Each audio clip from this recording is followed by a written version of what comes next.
Buonasera a tutti, grazie di essere qui, ancora qui, siamo nel pomeriggio di questa 3 giorni, siamo ormai alla conclusione di questo viaggio straordinario che abbiamo fatto insieme, abbiamo toccato tantissimi argomenti, abbiamo mescolato quasi come alchimisti la scienza, quella più pura, quella dell'Istituto Italiano Nazionale di Fisica Nucleare, quella dell'Istituto Nazionale di Astrofisica. Poi siamo scesi, abbiamo accarezzato gli elementi dell'archeologia e poi quelli della subacquea, che qualcuno dice, giustamente, non chiamiamola più archeologia subacquea. L'archeologia è una, grazie Rita Auriemma. Non potevamo però non dedicare un focus alle battaglie. Era un mio sogno alle origini, quando ho messo a punto questo programma, perché è vero che abbiamo speso parole importanti come quelle di stamattina, di un Mediterraneo positivo, il Mediterraneo dell'avvenire, neanche più quello del futuro, quello della visione, quello che ci porterà e porterà i nostri figli soprattutto a un mondo, speriamo, migliore. Ma il mondo delle battaglie in mare è fondamentale perché comunque, come diceva il professor Dondarini, ci sono dei fatti e quelli sono inconfutabili e ci sono dei risultati dettati da dei fatti. Tra le battaglie scelte per questa tornata, fondamentalmente io ne ho scelto 2. La prima era un dovere ai sardi.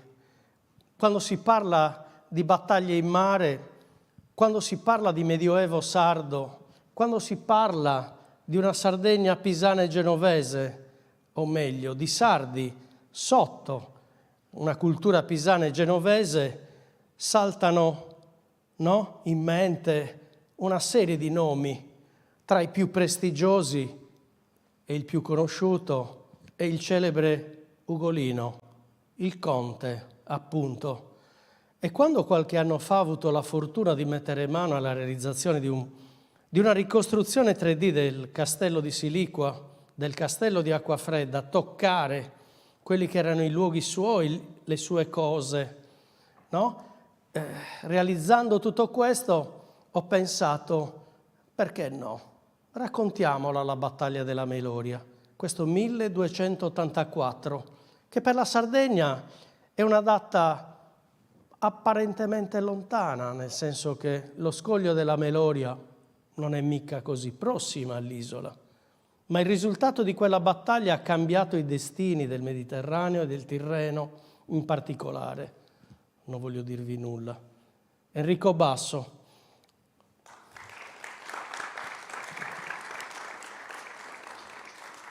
Uno specialista dell'Università di Torino, grazie Pinuccia Simbula per avermelo fatto conoscere e soprattutto la parola a lei. Grazie. Dunque, effettivamente, come è stato appena ricordato, la battaglia della Meloria è una battaglia che ha un notevole impatto sulla storia sarda medievale, non solo, sulla storia del Mediterraneo occidentale. Io dico sempre ai miei studenti, quando preparano l'esame, di non aggrapparsi a date, nomi, non imparare a memoria serie di dati che alla fine dicono poco, ma cercare di capire il concatenarsi degli avvenimenti. Perché è quello che mi ha insegnato il mio maestro, il ragionamento storico collega gli avvenimenti, non le date. Coglie però anche i parallelismi, coglie le coincidenze e le concomitanze dei fenomeni. E effettivamente la Meloria si colloca in un momento decisivo per la storia del Mediterraneo. Dunque devo puntare forse lì? Ok. Perché? Perché siamo in un momento in cui, potremmo dire, i nodi vengono al pettine. Nel Mediterraneo, a partire dall'XI secolo, si assiste allo sviluppo impetuoso della potenza, dell'influenza di alcune città. Io non amo la definizione repubbliche marinare, fa molto vecchio manuale e preferisco città portuali o città di mare. E tra queste ce ne sono alcune di tradizione più antica, Venezia, la stessa Pisa, che già nel X secolo è considerata una grande potenza marittima, e si affaccia una nuova potenza, che è Genova. Nel giro di un secolo, Genova e Pisa saranno diventate due pesci troppo grossi in uno stagno che sta diventando sempre più piccolo. Le opportunità sono tante, ma le classi dirigenti delle due città vogliono assicurarsi il controllo della massima quantità possibile di risorse economiche che sono rappresentate in questo caso dalle rotte marittime. Nel caso pisano abbiamo una forte presenza in Sardegna, nel caso genovese il radicamento in Sardegna c'è, e lo sappiamo bene, ma ha forme un po' diverse, anche quello pisano in fondo, sono insediamenti di tipo signorile. I due comuni fino a un certo punto si tengono un po' in seconda linea rispetto a famiglie delle aristocrazie locali, appunto i della Gherardesca, come è stato ricordato, i Massa, i Malaspina, i Doria, che tanta parte hanno avuto nella storia sarda e in particolare nella storia del Logudoro. L'espandersi quindi delle ambizioni e degli interessi commerciali pisani e genovesi porta inevitabilmente allo scontro. Le due città sono state alleate. Fino all'inizio del XII secolo hanno combattuto fianco a fianco per intanto liquidare i resti della vecchia supremazia commerciale esercitata da città del litorale nordafricano, le varie crociate di Mahdia e le spedizioni alle Baleari e così via. Ma con l'inizio del XII secolo questa alleanza si è rotta per motivi essenzialmente economici. Quindi assistiamo a un crescendo che si protrarrà su un lungo arco di tempo, perché se calcoliamo che i primi scontri tra genovesi e pisani risalgono al 1118 e che la conclusione di un trattato di pace dopo la Meloria arriverà nel 1288, siamo davanti a 170 anni di un conflitto che alterna fasi di grande intensità a fasi relativamente tranquille, di convivenza più o meno pacifica. Un conflitto che è spiegato appunto dalla sovrapposizione delle aree operative. Qui ho provato a indicare, potete vedere, il triangolo nero segna quello che è lo spazio operativo genovese nel Mediterraneo occidentale, il trapezio rosso quello dello spazio di prevalente interesse pisano. Come vedete c'è una zona di sovrapposizione che ha al suo centro, guarda caso, la Sardegna. Stamattina il sindaco nel suo intervento ha tra l'altro ricordato come la Sardegna sia un ponte e come tale era visto anche dalle città della costa italiana. Erano un ponte, la Corsica e la Sardegna, al quale appoggiarsi sulle rotte dirette verso i porti dell'Africa settentrionale.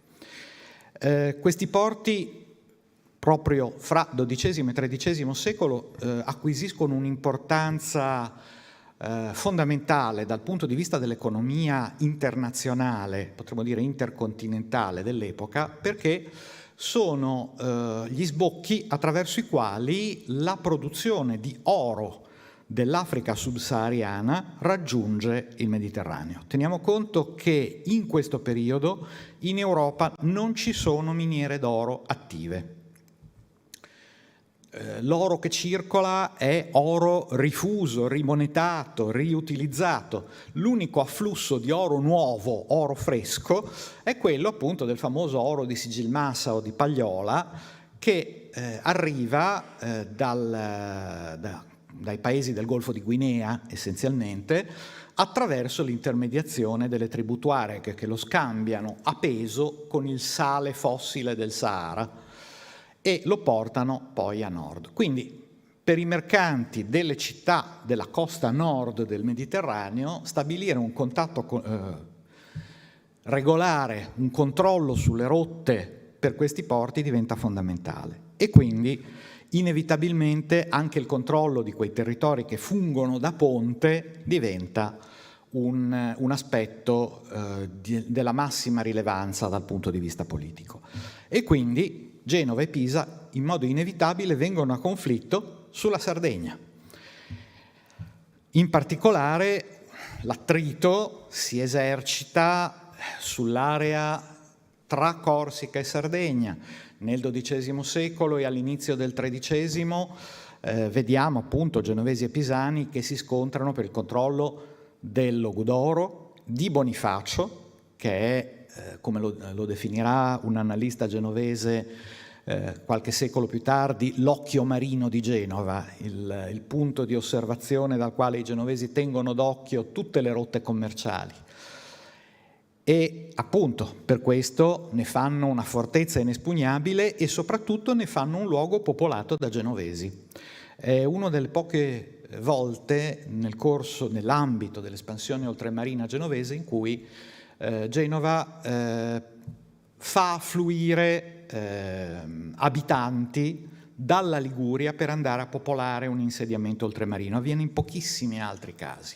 Perché? Perché vuole essere sicura che la popolazione di Bonifacio sia fedele e dei corsi non si fida. Lo scontro, appunto, qui ho inserito il contraltare di Bonifacio, cioè Castelgenovese, l'attuale Castelsardo ovviamente, si anima proprio per il fatto che i genovesi estendono la loro area di controllo sulla Sardegna settentrionale. Il 200, con buona pace del Fara che antedata la cosa all'inizio del XII secolo, è il momento in cui vengono fondate sia Castelsardo che Alghero. E dietro queste fondazioni c'è la famiglia dei Doria, che appunto ricordavo ha avuto e avrà nei secoli successivi poi un ruolo primario nello sviluppo della storia sarda. I Doria sono tra le varie famiglie arrivate dal continente quella che forse diventa maggiormente sarda, al punto che Brancaleone III, il marito di Eleonora d'Arborea, appunto sfiderà il re d'Aragona sostanzialmente rivendicando il diritto che gli viene dal fatto che la sua famiglia ha costruito castelli e città in quest'isola da 3 secoli a questa parte, non li ha avuti né da re né da regina. Bene, quindi abbiamo un conflitto che si incentra su queste aree, ma che spesso si allarga ad altre zone dell'isola. Lo vediamo bene in un momento chiave della storia pisana e genovese. Siamo all'inizio della seconda metà del XIII secolo, nel 1256. Pisa ha avuto una preminenza grazie all'appoggio degli imperatori della Casa Sveva fino a quel momento, anche nelle questioni sarde. Genova approfitta della caduta degli Svevi per cercare di sottrarle la Sardegna, per cercare di sottrarle il giudicato di Cagliari. E questo, come spesso accade nel Mediterraneo, lo vediamo ancora oggi, provoca degli effetti boomerang che rimbalzano da una parte all'altra del bacino interno del mare. Il tentativo genovese di impadronirsi di Cagliari nel 1256 ha come conseguenza l'allineamento dei pisani alle posizioni veneziane a San Giovanni d'Acri, l'attuale Acco, sulla costa israeliana, e la cacciata dei genovesi da quello che in quel momento è il più grande emporio della Terra Santa. Quindi le questioni sarde riecheggiano un po' in tutto il Mediterraneo, come è sempre avvenuto, e le questioni mediterranee rimbalzano sulla Sardegna. È proprio in questo, ecco qui ho aggiunto qualche immagine, la piantina di Castelsardo che ci fa vedere appunto la sua natura di nuova fondazione, questa pianta regolare. Tra l'altro sappiamo che ancora all'inizio del 300 c'erano ampie zone vuote, ancora non abitate, e la cosa interessante è che i Doria fanno arrivare molti degli abitanti del loro insediamento da Bonifacio. Sono famiglie bonifacine che si vanno a insediare nella Rocca dei Doria. Ecco, quindi abbiamo una situazione di confronto, diciamo, altalenante tra le due città, che nella seconda metà del 200 raggiunge progressivamente il suo acme. Come dicevo prima, fino a metà del XIII secolo i pisani hanno avuto un sicuro appoggio da parte della corte imperiale, ma con la caduta degli Svevi questo appoggio è venuto a mancare. Paradossalmente il fallimento dell'impresa cagliaritana nel 1256 ha avuto effetti interni a Genova, facendo cadere il governo dell'aristocrazia guelfa e favorendo prima l'istituzione del capitanato del popolo e poi il governo dell'aristocrazia ghibellina, che da un punto di vista politico allinea le due città. Sono le uniche due città dove i ghibellini sono al potere in quel momento in Italia, eppure continuano a non riuscire a trovare un punto d'accordo, anche se sono entrambe minacciate da Carlo d'Angiò. Da questo punto di vista i genovesi nel 1282 fanno un colpo da maestri, segnano un colpo fondamentale appoggiando la ribellione dei siciliani e favorendo sì l'ingresso della Corona d'Aragona tra le grandi potenze del Mediterraneo, ma anche tagliando le gambe al progetto di supremazia coltivato dal re di Sicilia su tutta la penisola italiana. E quindi si liberano le mani, potremmo dire, per arrivare al confronto finale con Pisa.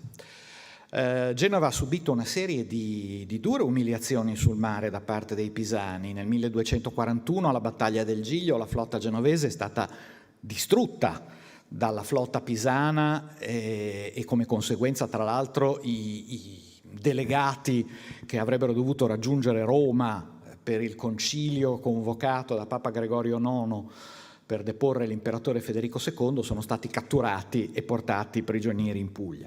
Ma ha saputo sempre riprendersi. Già nel 1242 la flotta genovese è di nuovo in campo, per lo stupore degli stessi inviati di Venezia che rimangono ammirati dalla capacità dei cantieri genovesi. Negli anni '80 la situazione è ormai, diciamo, di un sostanziale equilibrio tra le forze delle due città, ma i genovesi sono riusciti a tagliare alcune delle fonti di ricchezza dei pisani e quasi a provocarli a cercare uno scontro risolutore. È bellissima la frase di un cronista duecentesco che, parlando dei prodromi della battaglia, dice che i pisani, stanchi di sconfitte, decidono di andare allo scontro definitivo, allo scontro decisivo con i genovesi in campo aperto. E quindi arriviamo alla Meloria, al 1284. La Meloria è una battaglia ampiamente studiata già dall'Ottocento. Gli storici della marineria hanno scritto importanti opere in proposito. Tra l'altro è stata anche ipotizzato il fatto che nel preparare la battaglia i comandanti genovesi non si siano basati soltanto sulla loro esperienza di uomini di mare, ma abbiano utilizzato dei veri e propri manuali di tattica, tra cui quello celeberrimo dell'imperatore Leone VI, un manuale, il Tacticon, un manuale di guerra bizantino che spiega manovre sul mare molto simili a quelle che sono state messe poi in atto alla Meloria. Questa ipotesi è meno peregrina di quanto potrebbe sembrare, perché in realtà al di là di quelli che sono i comandanti in prima linea, il vero organizzatore della flotta genovese per lo scontro è Benedetto Zaccaria. Benedetto Zaccaria è un personaggio tra i più importanti della Genova del 200, è stato anche lui studiato fin dagli anni 30 da un grandissimo storico, Roberto Lopez, che gli ha dedicato uno splendido libro in cui ne ricostruisce la biografia, ed è un po' il prototipo del mercante, sì, ma anche uomo politico, anche uomo di mare, anche uomo d'armi, diplomatico. È uno degli uomini, una delle figure più poliedriche tra quelle di cui abbiamo una buona conoscenza per il XIII secolo. E lo Zaccaria in quell'epoca ha degli stretti contatti con la corte imperiale di Bisanzio.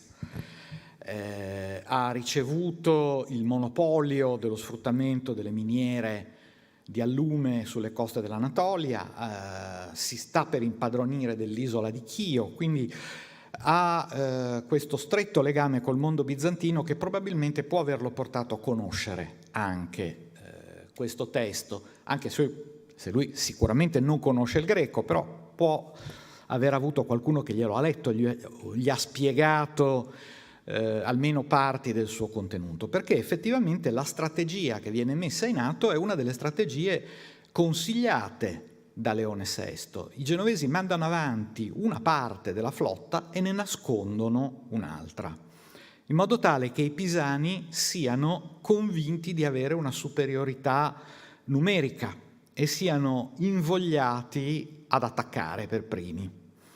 È una trappola molto ben congegnata, anche se rischiosa ovviamente, perché presuppone che le due metà della flotta riescano ad agire in perfetta connessione tra di loro. Teniamo conto che per segnalare hanno soltanto segnali di fumo, fuochi, non ci sono altri sistemi e il calcolo dei tempi, sperare che gli altri si siano mossi esattamente nei tempi previsti. Le due flotte sono appunto partite separatamente e la prima si presenta davanti alle acque di Pisa, all'altezza dello scoglio della Meloria, al riparo degli scogli e di altre isolette c'è il resto della flotta che è arrivato di notte, guidato da Benedetto Zaccaria, altra manovra molto rischiosa perché si rischiava di finire sugli scogli o nelle secche. I pisani si preparano a uscire e anche qui abbiamo una descrizione magistrale da parte dei cronisti. Devo dire, i cronisti genovesi sono estremamente asciutti nel raccontare la battaglia, sia i prodromi che il combattimento che poi le conseguenze. Parlano molto di più cronisti toscani oppure un eccezionale testimone dell'epoca che è Fra Salimbene da Parma, che più volte dedica spazio a questa battaglia. E c'è un episodio che è celebre tra gli storici che si occupano di questa battaglia, che è quello dei segni premonitori abbastanza sinistri che incontra la flotta pisana. L'arcivescovo Ranieri si sporge per benedire le navi pisane che stanno partendo dalla foce dell'Arno e la sua croce astile si stacca e cade in mare. E lì lo spiritaccio toscano si alza una voce che grida: Dio sia pure con i genovesi purché il vento sia con noi.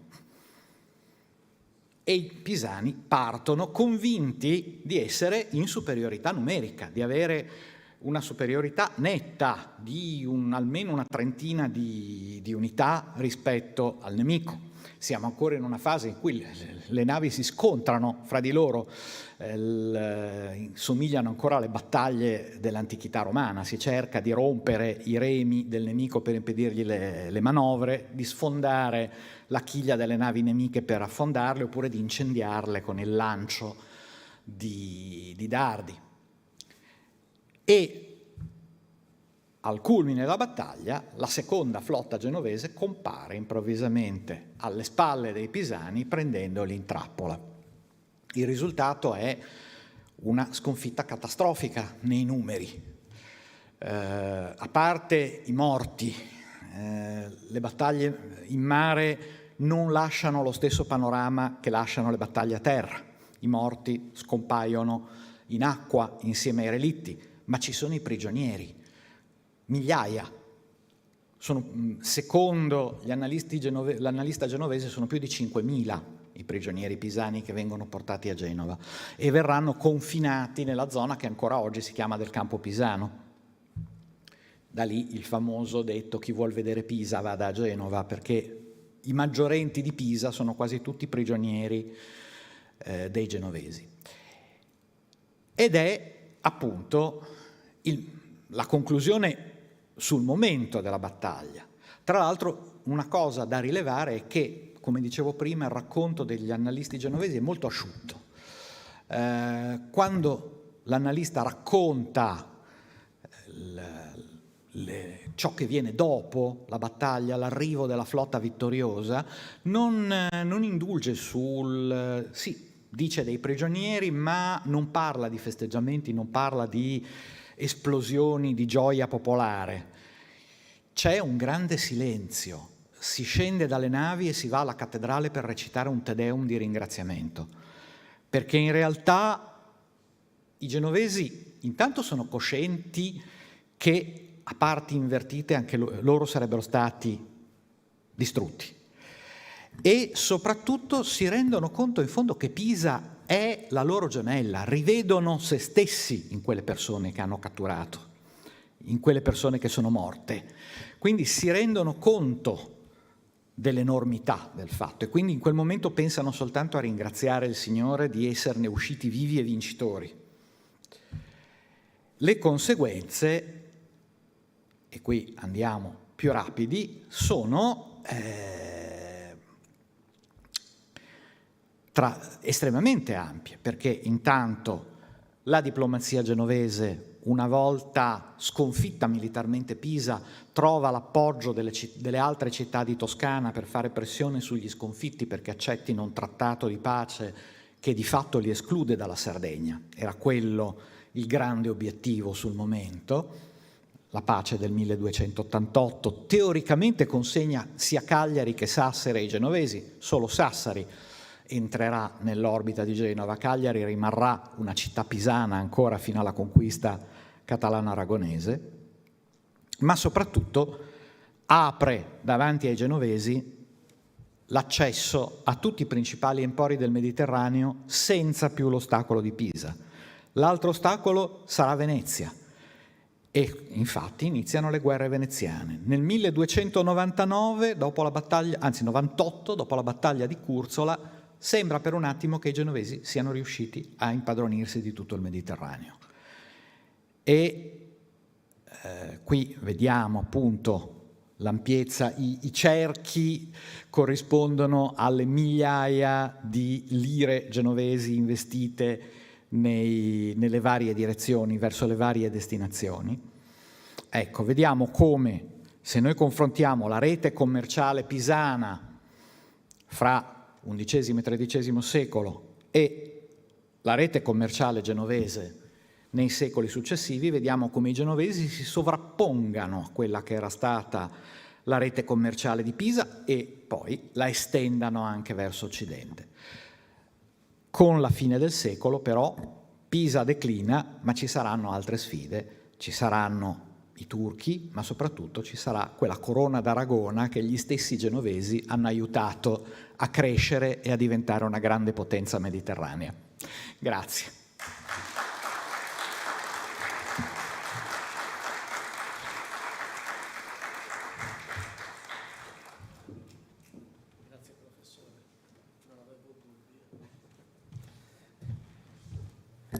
Grazie professor Basso. Un altro pezzo di storia, un altro squarcio, un altro pezzo di mare, più sopra di quelli che abbiamo analizzato finora. Bene, noi ci portiamo avanti col programma. Entriamo ora in uno di questi argomenti che da un lato riassumono un po' da un punto di vista della valorizzazione storica, ma anche della valorizzazione culturale, di quelli che erano le vecchie rotte di popoli che si spostavano da una parte all'altra del Mediterraneo. È la rotta dei Fenici, grazie a coloro che hanno non soltanto fondato il nome, ma ne hanno anche custodito e rafforzato e portato avanti dei progetti importanti di valorizzazione. L'hanno voluta concretizzare. Sto parlando della rotta dei Fenici.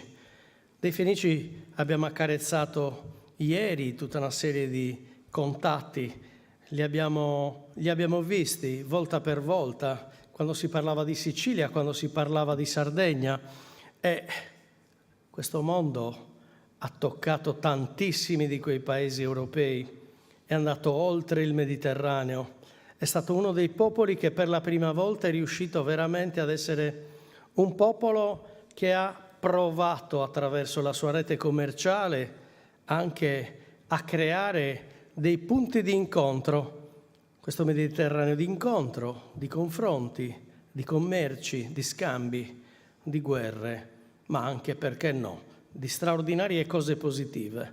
Chiamo Antonio Barone, qui.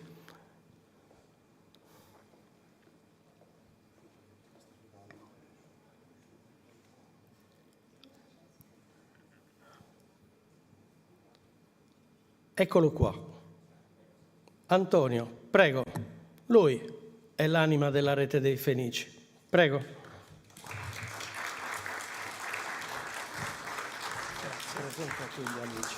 Allora, invito sul palco gli altri amici di questo percorso, cominciando dalle due regioni che sono in questo momento leader all'interno della rotta. Per la regione Puglia abbiamo Rita Auriemma, che già avete conosciuto nei giorni scorsi, per la Sicilia Roberto La Rocca. Poi invito i rappresentanti dei comuni di Marciana, abbiamo con noi Tiziana che rappresenta il comune, e poi per il comune di Carloforte Betty. Ci accomodiamo.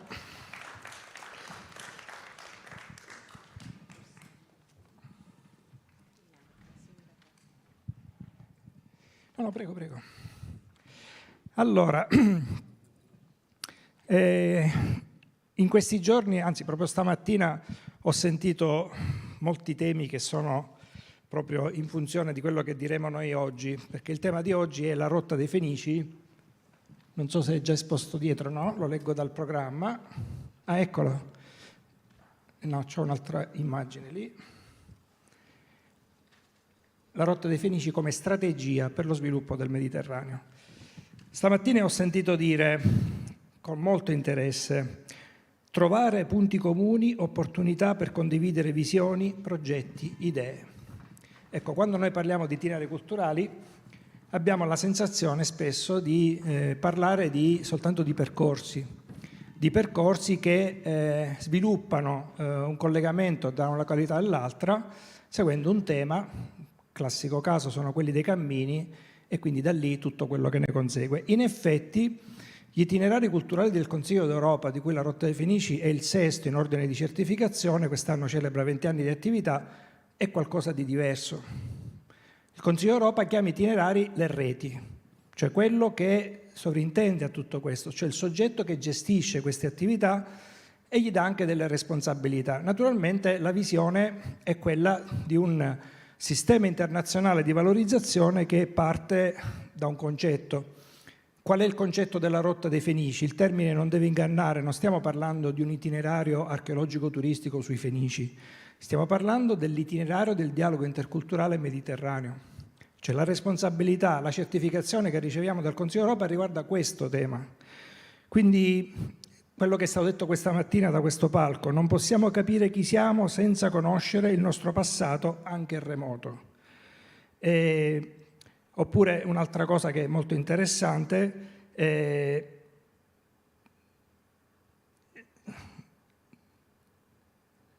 Ecco, sono dei sistemi di lungo periodo che guardano al futuro, ma in cui c'è una profonda memoria del passato. Quindi, come vedete, il tema è passato, presente, futuro. Nell'immagine che vedete alle mie spalle potete vedere l'espansione della rotta dei Fenici. Do qualche dato giusto per darvi le dimensioni del fenomeno. In questo momento aderiscono alla rotta dei Fenici 15 paesi attraverso partner territoriali, istituzionali. Noi lavoriamo stabilmente con i governi di questi 15 paesi, oltre che con le istituzioni internazionali. Una nota che dà appunto il senso di quello che stavo dicendo prima, vedete in blu l'Ucraina. L'Ucraina non è un territorio fenicio, ma è stata ammessa attraverso una fondazione in funzione di quello che sta succedendo in Ucraina. Altri territori che non hanno assolutamente avuto frequentazione fenicia sono coinvolti, ma trattando del passato noi abbiamo preso come chiave di lettura le antiche civiltà mediterranee, anzi, come diceva Sabatino Moscati, le antiche civiltà sul Mediterraneo. Quindi le antiche civiltà prese come esempio di interculturalità. Il nome dei Fenici è stato scelto dal governo italiano nel 1994 perché i Fenici è l'unica civiltà che non invadeva i territori ma teneva rapporti con le comunità locali. Stamattina si parlava per esempio di commerci, ma parliamo anche di invenzioni. Sappiamo bene che dobbiamo ai Fenici parecchie cose che fanno parte oggi della nostra cultura euromediterranea, tra cui la lavorazione del ferro, la navigazione notturna, possiamo citare anche la lavorazione del vetro, senza dimenticare l'alfabeto, che è una delle basi della nostra civiltà. Quindi da questo punto di vista i Fenici sono una specie di modello, quindi lungi dal volere parlare solo di patrimonio fenicio, anche perché se dovessimo ragionare su questo avremmo 2 o 3 località in tutto il mondo, non sono tantissime le città che sono rimaste uguali come al tempo dei Fenici. Qua in Sardegna gran parte delle città fenicie c'è stato costruito sopra dalle civiltà che sono venute dopo, quindi noi vediamo poco di questo. Per andare in Libano la Tiro Fenice è sott'acqua, perché la parte che è visibile, che è visitabile, è di epoca romana. Possiamo citare Mozia come esempio di località che è rimasta fenicia, Arvad, per quello che è rimasto, perché poi anche l'isola è stata un po' devastata, quindi per il resto dobbiamo ragionare su altri patrimoni. Come vedete però ci sono tutti i paesi mediterranei coinvolti. In questa lista tra poco si aggiungerà anche la Georgia, che ha chiesto di lavorare con la rotta dei Fenici per utilizzare le metodologie che questa rete ha creato e quindi di conseguenza poter sviluppare al meglio la valorizzazione del proprio patrimonio. Se guardiamo la slide successiva, ce l'ho io il telecomando, vediamo come oggi la rotta dei Fenici vede 108 membri in 15 paesi. Questo ventennale lo stiamo celebrando dal Libano fino a Portogallo, proprio perché è un piano condiviso. E l'idea di questo itinerario, a noi che ce ne occupiamo adesso, è nata proprio dal fatto che abbiamo degli elementi comuni. Ora qui c'è l'assessore di Carloforte, l'ho citato diverse volte, ero con un'amica sarda di Cagliari, siamo stati a Carloforte e lei mi fa, sai, qui abbiamo le saline, dico veramente in Sicilia pure noi abbiamo le saline, sa, qua abbiamo avuto i Fenici, ma veramente in Sicilia anche noi li abbiamo avuti, qua abbiamo le tonnare, ma pure noi abbiamo le tonnare, quindi a questo punto cercare gli elementi comuni in giro per il Mediterraneo e individuarli e vedere quali sono i risultati di questa sedimentazione culturale, ma non solo per i Fenici, questo vale per i Greci, vale per gli Etruschi, per tutte le civiltà che più o meno in quell'epoca hanno popolato il Mediterraneo, ci consente di capire chi siamo noi oggi. Se possiamo vedere il video senza audio in sottofondo, continuo a parlare su queste immagini che sono state selezionate. Possiamo mettere il video?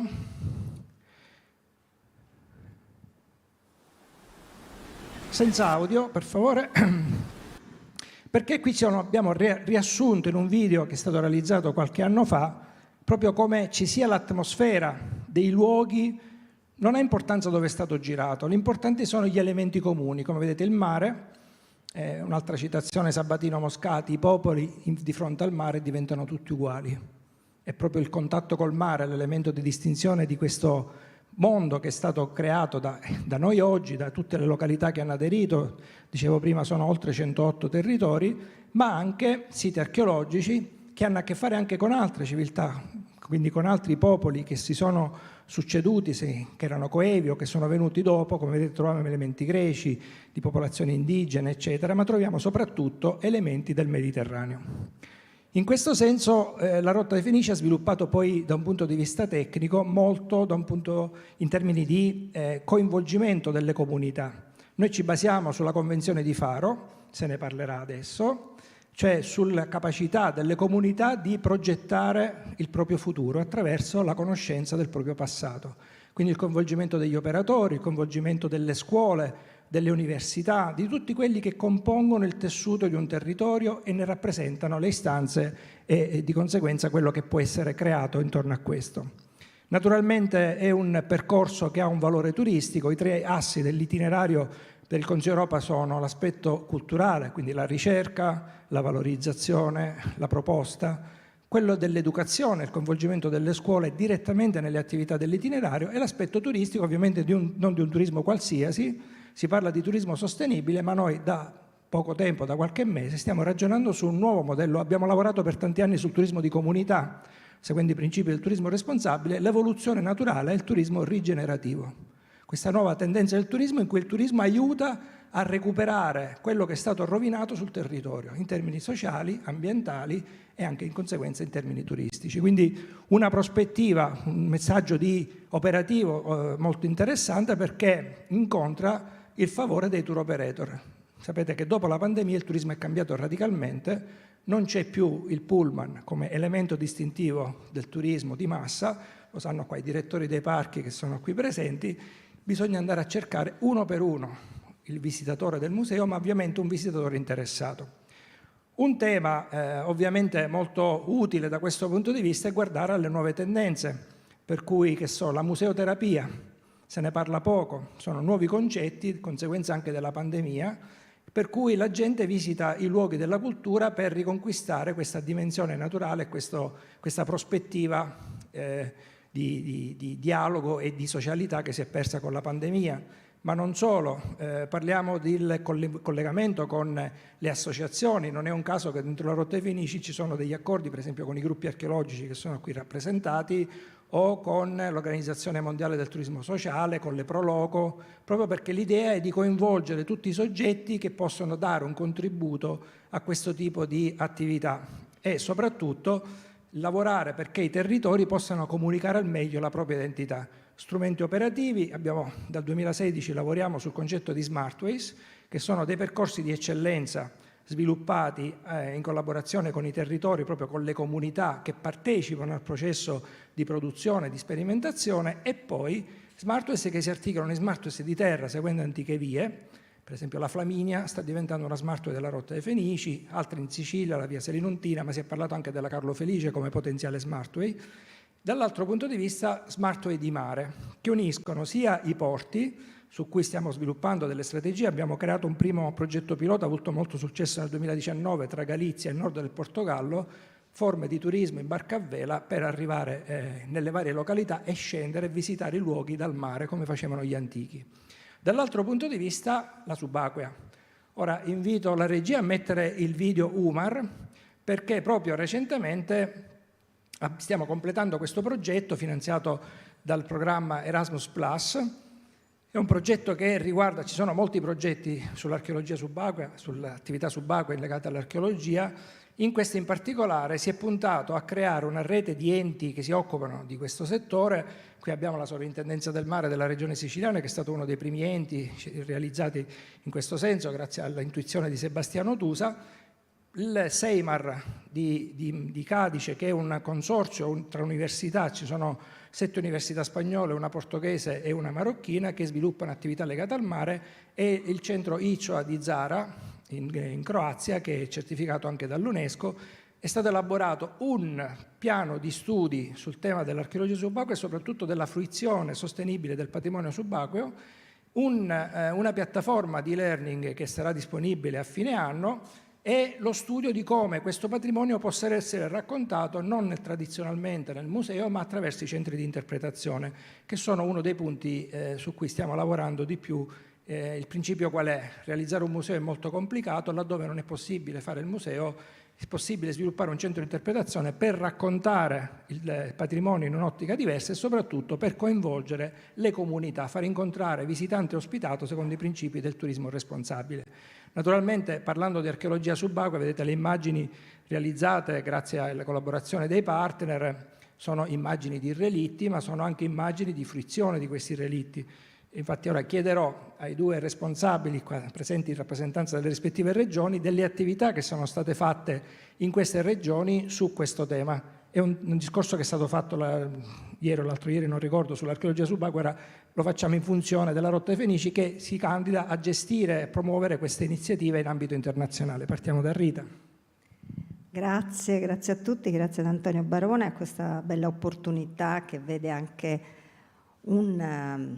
un'idea e un collettore importante come la Rotta dei Fenici offrirsi come elemento aggregatore di tante sinergie, di tante attività che si stanno mettendo in atto. Io porto qui veramente i saluti della Regione Puglia, in particolare del direttore Aldo Patruno del Dipartimento Economia della Cultura, Turismo, Economia della Cultura e Valorizzazione del Territorio e del dottor Gigi De Luca, che è stato anche un po' l'anima di questo nuovo centro di cui ho dato qualche cenno proprio nel mio intervento di ieri. Dovete sapere che in Regione Puglia è stato creato questo organismo nuovo, un organismo che ha un lungo nome, ma in realtà un acronimo molto più smart, si chiama Centro Euro-Mediterraneo per l'archeologia dei paesaggi costieri e subacquei. Giorgio diceva appunto che noi ormai abbiamo adottato questa nuova terminologia, non archeologia subacquea, ma archeologia dei paesaggi costieri e subacquei, che sono un unicum da guardare, da fruire, da godere in maniera veramente complessiva, olistica, no? Di sistema. E mi pare che la Rotta dei Fenici proprio su questo si muove. Questo Centro Euro-Mediterraneo chi è? Che cos'è? È un organismo che raccoglie degli enti di ricerca e di didattica e di formazione, ma anche di valorizzazione, che sono le 3 università regionali di Puglia. Noi andiamo molto d'accordo, siamo anche molto amici, e cioè l'Università di Foggia, l'Università di Bari, l'Università del Salento, i 3 dipartimenti di studi umanistici e beni culturali, abbiamo nomi diversi, ma diciamo la vocazione è la stessa, più la Soprintendenza Nazionale per il Patrimonio Culturale Subacqueo, cioè la gemella continentale, possiamo dire così, Roberto, della Soprintendenza del Mare, perché il Ministero della Cultura ha creato nel 2019 una soprintendenza che si occupa proprio di patrimonio sommerso, in particolare dalle 12 alle 24 miglia, ma è, come dire, affianca le soprintendenze territoriali, quelle diciamo attive nelle varie province, proprio per le attività di tutela e anche, perché no, di valorizzazione del patrimonio sommerso entro le 12 miglia. Il tutto sotto l'egida della Regione, anzi sotto l'egida del Dipartimento che ho citato e di un'istituzione che si chiama Poli Bibliomuseali Regionali di Puglia, di cui è coordinatore Gigi De Luca. Questo Centro Euro-Mediterraneo ha messo in atto una serie di progetti, ma il più importante, il più significativo è quello, anche ne ho fatto cenno anche ieri, che ha un nome eloquente: Andar per mare, itinerari costieri e subacquei di Puglia. Quindi è di nuovo un discorso di cammini e di rotte. Peraltro questo progetto si lega anzi è parte integrante del più grande progetto a cui sono state destinate anche somme importanti della Regione Puglia, dei cammini di Puglia, degli itinerari a partire dalla via Francigena, a partire dalla Rotta dei Fenici, tutta una serie di itinerari, di percorsi culturali a cui la Regione Puglia tiene moltissimo, li sta promuovendo, peraltro anche con 2 progetti comunitari nell'ambito del programma Interreg Quinto A Italia-Grecia 2014-2020, con appunto i progetti De Rutnet e Cohen, ristrutturando punti e luoghi, no, di questi itinerari, questi cammini, per esempio le torri costiere e i fari con il progetto Cohen. Quindi c'è proprio una strategia forte a 360 gradi sui cammini, sulla rotta dei Fenici e su questi percorsi costieri. Cosa vogliamo fare con il progetto Andar per Mare, itinerari subacquei e costieri subacquei di Puglia? Vogliamo creare un sistema integrato di accoglienza, mi piace più accoglienza che turismo, è una parola proprio di approdi, se volete, no? Di accoglienza che veda la valorizzazione e quindi la fruizione e l'accessibilità a una serie di siti costieri e sommersi che abbiamo selezionato, perché in Puglia c'è in questo un lavoro pregresso fatto proprio dalle 3 università di conoscenza, sistematizzazione delle conoscenze, catalogazione di questi siti nel sistema informativo regionale del patrimonio culturale che si chiama Carta Puglia, quindi abbiamo una base, una banca dati, un insieme di conoscenze veramente ormai poderoso e grazie anche appunto a altri progetti che si sono susseguiti nel corso degli anni, proprio per questo occhio, questa attenzione particolare della regione e delle università, e quindi rete di siti e reti di servizi utili alla fruizione. Abbiamo già fatto una call, convocato, chiamato alle armi tutta la serie di stakeholder, di attori del territorio capaci di rendere fattibile questa proposta, e cioè diving, diving center, diving club, ma tutte quelle imprese culturali e creative che rendono questa proposta viva, attiva, proattiva. Io penso per esempio alle cooperative dei nostri laureati che fanno turismo di qualità, turismo sostenibile, trekking culturale, trekking a cavallo, la cooperativa che gestisce la masseria in cui si offre l'esperienza unica di conoscenza del territorio, dei percorsi archeologici del territorio, e poi i noleggiatori di barche, i noleggiatori di canoe, di SAP, le cooperative che lavorano appunto con il turismo ciclistico. Abbiamo veramente fatto una sorta di chiamata alle armi di tutto questo, perché in Puglia c'è tanto fermento di questo tipo e soprattutto un fermento giovanile, perché tutto questo poi chiaramente vuole attivare questo fermento buono, questo lievito buono di generazioni nuove che possano veramente immaginarsi un futuro. Ecco, e il patrimonio costiero e sommerso è un potenziale enorme per immaginare un futuro buono, un futuro di qualità per le nostre generazioni. E quindi mettere insieme tutto questo, lavorare su chiaramente una rete digitale, quindi una piattaforma, un'app, ma anche una guida cartacea. Noi siamo spesso andati all'Eudi, siamo stati a Turismo anche insieme, siamo stati alla Borsa Mediterranea del Turismo Archeologico di Paestum, abbiamo presentato le grandi risorse archeologiche, culturali, naturali della regione Puglia, anche perché poi lo facciamo insieme alle aree marine protette, Tremiti, Torre Guaceto, Porto Cesario. Ci sono delle aree che sono veramente eccezionali, tra l'altro tutte e 3 ricchissime di patrimonio naturale e di patrimonio culturale e di patrimonio archeologico sommerso.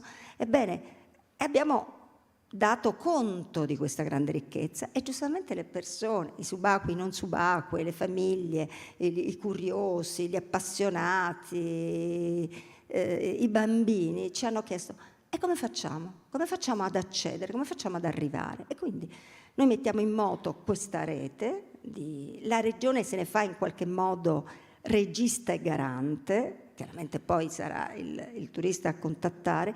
In questa rete metteremo anche degli attori molto brillanti, molto vivaci. Accennavo a questa intesa con Decathlon, che metterà a disposizione della rete la sua task force comunicativa, perché pensate ai QR code che sono sui prodotti Decathlon e che permettono di accedere per esempio alle istruzioni, ma anche ai diving club legati a Decathlon. Pensate se inquadrando quel QR code è possibile per esempio avere l'offerta integrata che noi stiamo preparando, per cui turista milanese sa immediatamente che può andare sia al Porto Cesareo, perché c'è questo bellissimo relitto delle colonne che si può fruire snorkeling lì a 4,5 metri, oppure voglio andarci con le bombole. Bene, la ricarica delle bombole, il noleggio delle bombole è lì, la ricarica è lì, la barca con fondo di vetro è lì, eccetera. Tutto a disposizione. E per chi non vuole andare o non può andare in acqua, sott'acqua, eccetera, appunto l'altra proposta, cioè la realtà virtuale e quindi la possibilità di un'immersione, di un dry diving, di un'immersione a secco attraverso l'uso narrativo, comunicativo della realtà virtuale. È un lavoro complesso, tra l'altro, insomma, c'è da stringere veramente un patto di alleanza con i territori e le comunità. Tu le fai, insomma, la Rotta dei Fenici è questo, proprio un patto di alleanza tra persone di buona volontà che immaginano qualcosa di diverso. Questo progetto potrebbe essere veramente un'altra più ampia cornice in cui, no, inserire, che possa fare veramente ancora da trampolino di lancio pure per il progetto Andar per Mare. Grazie. Ecco, abbiamo un ulteriore tassello. Effettivamente, lavorando in ambito internazionale, l'osservazione che ci fanno di solito è che l'Italia è bellissima, però è difficile arrivare ai patrimoni, arrivare ai servizi. Allora, abbiamo inquadrato quindi l'itinerario non semplicemente come mettere dei paletti lungo un percorso, come nel caso del turismo tradizionale, ma mettere a muovere i territori, le comunità perché offrono determinati servizi. La Regione Puglia sta facendo un ottimo lavoro, noi collaboriamo dal 2016 se non ricordo male, già parecchio tempo, c'è stata la pandemia di mezzo, ma sin dall'inizio l'approccio è stato quello di collaborare per elaborare delle strategie che possono essere utili per la Puglia, calate però nel contesto della rotta in cui si incontrano le istanze di tutti i paesi che sono coinvolti, ognuno con le proprie esperienze e quindi con le proprie competenze. Si è parlato pure della sovrintendenza del mare nazionale, di contro alla sovrintendenza regione siciliana. Io ricordo che la regione siciliana è l'unica regione che ha autonomia dal punto di vista culturale, quindi questo spiega perché ci siano sempre nel campo culturale due livelli, quello siciliano e quello del resto d'Italia, non perché noi vogliamo chiudere con il resto d'Italia, ma perché c'è stata questa autonomia che ha determinato questa situazione. Regione siciliana che si è mossa ante litteram, diciamo così, per tempo. Roberto La Rocca. Sì, innanzitutto buonasera. Effettivamente è così, ma solo per motivi semplicemente di date.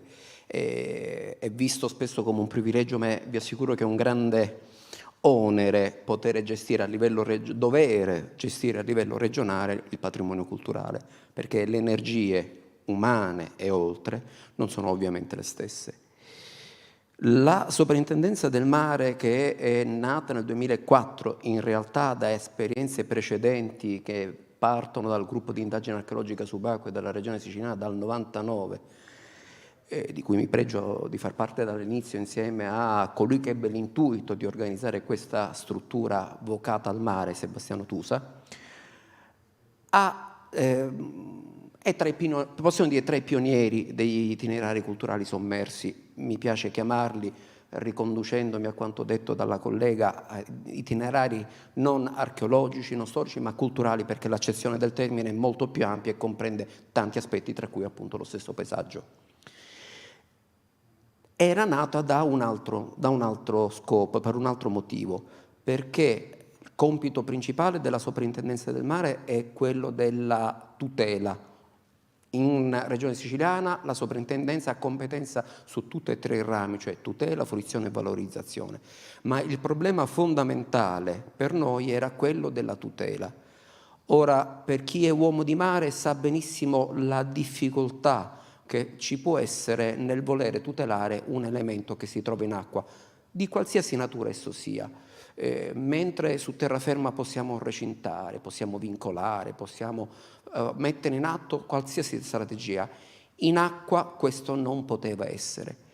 L'elemento di svolta e alla fine, non essendoci dei precedenti di rischio che ha posto in essere in quel momento Sebastiano Tusa, era stato quello del utilizzare il sistema contrario, al posto di vietare, di vincolare, divulgare, perché un patrimonio non conosciuto non è protetto. Un patrimonio conosciuto da tutti, dagli uomini, da tutta la comunità locale, indipendentemente dalla sua stratificazione sociale, porta a una sensibilità e a un riconoscimento del valore di quel bene che ha accanto. Questo cosa ha portato? A questo punto alla realizzazione dei nostri primi itinerari intorno agli primi anni 2000, ancora neanche la soprintendenza esisteva, e con dei sistemi molto rudimentali, perché nacquero semplicemente da delle ordinanze di interdizione fatte tramite le capitanerie, non esistevano neanche decreti di vincolo, anche perché giuridicamente era un problema complesso poter affrontare la cosa. E tramite una pubblicità forte proprio nei confronti di quegli operatori che, a ragione o a torto, a mio modo di vedere da uomo di mare, assolutamente a torto, erano considerati i principali predoni di questi luoghi, di questi beni, tra cui i vari subacquei e in particolare anche gli operatori ai diving. E ricordo ancora quelle passeggiate per i vari moli, le serate passate coi pescatori, coi subacquei, a convincerli di darci notizia sui vari siti e a fargli comprendere come il prendere quell'oggetto e anche monetizzarlo in maniera ovviamente illecita poteva portare a una produttività, a un reddito immediato ma singolo, e mentre la possibilità di realizzare quello che ancora non esisteva concettualmente, l'itinerario fatto per nostra opera, portava a loro il vantaggio concreto, al di là dell'aspetto etico della cosa, il vantaggio concreto di avere una fonte di reddito dovuta a un luogo che era assolutamente interdetto alla popolazione, perché lo avevamo interdetto, ma era accessibile da quegli operatori che da quel momento quell'oggetto, ripeto, in questo istante sto appositamente lasciando l'aspetto etico connesso col patrimonio culturale, ma dava l'opportunità a loro di farlo diventare una fonte di reddito. Quindi paradossalmente tutti gli operatori del mare, da soggetti, chiamiamoli utilizzatori di quel patrimonio in maniera non esattamente ortodossa, ne sono diventati i principali custodi. Loro e tutto il mercato indotto, parliamo del turismo culturale, vuoi dall'albergo, vuoi dal ristoratore locale. È stata una scommessa, possiamo dire che su questo si è impiantata una forte e vivace anche discussione con le istituzioni. Ricordo anche notevoli discussioni con i vari nuclei tutela del patrimonio culturale che dicevano sì, va bene, ci vediamo quando manca un pezzo di cui voi avete la responsabilità anche penale. Oggi, dopo 20 anni, possiamo dire, e le esperienze ne sono felice, che si stanno moltiplicando su tutto il territorio nazionale, devo dire con particolare stimolo grazie a persone lungimiranti come la collega, ha portato a ragione. In effetti, tralasciando sterili ipocrisie del è tutto perfetto, è tutto bellissimo, può capitare di, nei vari itinerari, perdere, ma anche naturalmente piccoli frammenti, piccole realtà di natura culturale, ma possiamo assicurare che ad oggi, in Sicilia abbiamo oggi 27 siti culturali, tutto è lì, fondamentalmente in loco, perché è diventato patrimonio commerciale per motivi concreti, ma gradualmente entrato nell'intimo, nei valori culturali anche dei vari operatori. E questo è un primo livello, questo è da dove nascono gli itinerari in Sicilia. Posso dire che sono nati, anche lì abbiamo una certa esperienza, perché da che erano nati con tutto un insieme di percorsi guida, cime che portavano sott'acqua per la sicurezza dei subacquei, ci siamo resi conto che al di là della complessità della gestione e dell'organizzazione, abbiamo evoluto con una sensibilità anche di tipo ambientale i nostri itinerari, rendendoli minimali. Cioè l'itinerario è conosciuto, abbiamo noi stessi difficoltà non andandoci quotidianamente a individuare l'itinerario, ma è tutto ovviamente assolutamente georeferenziato, tutto puntualmente identificato, ma è conosciuto esclusivamente dagli operatori del settore perché è tutto realmente immerso nel suo contesto paesaggistico, e quindi minimalmente si individuano delle etichette che possono sembrare primordiali, ma in un contesto paesaggistico danno un grande effetto. Il valore di questi itinerari viene dato dagli operatori. Io ho portato solo, che ormai sono anche questi stessi desueti, dei piccoli cofanetti che noi abbiamo organizzato per i vari itinerari, dove tutti gli operatori, i vari diving ne sono provvisti e li danno a disposizione dei vari fruitori per poter vedere a terra quello che andranno poi a godere come immersione. Questo è molto importante perché riuscendo a coinvolgere emotivamente gli operatori del settore, siamo riusciti anche a, magari una percentuale bassa, ma anche quello è un grande successo a nostro modo di vedere, riuscire a diventare tutori e custodi indiretti anche tutti i singoli cittadini, perché il momento in cui mi piace banalizzarlo per comprendere l'essenza del ragionamento. Il momento in cui io sott'acqua so che andrò a vedere un banalissimo, da operatore del settore, da archeologo, frammento che per me potrebbe non significare nulla, ma il momento in cui io ho quella guida subacquea che trasmette a quel subacqueo il messaggio per cui quel frammento è lì in acqua, è passata la storia dell'umanità, è passata la nascita di Gesù Cristo, sono passate le battaglie puniche di cui stavamo parlando o altre battaglie e quel frammento era lì, sono passate tutti gli eventi naturali e culturali e quell'elemento si trovava lì.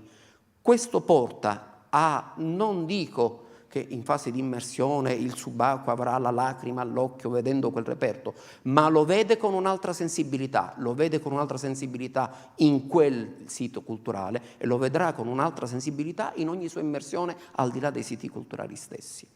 Per affrontare tutto questo noi abbiamo ora evoluto in altri due passaggi.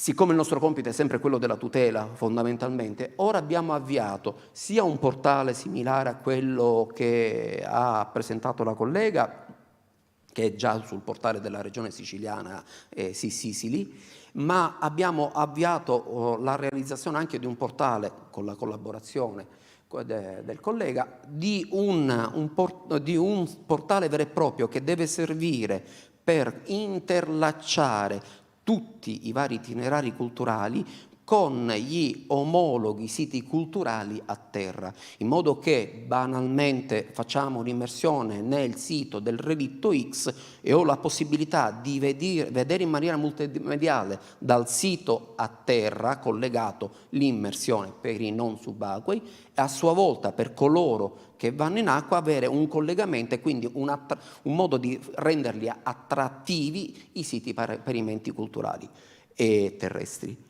Ed è un altro elemento. Un altro elemento è un'altra frontiera che stiamo affrontando, sono fondamentalmente due, che è quella delle immersioni profonde, che ha dei risvolti molto importanti, in questo istante affrontata solo in maniera virtuale con immersioni fatte da professionisti del settore che vengono riportate digitalmente e con delle camere immersive possono essere effettuate.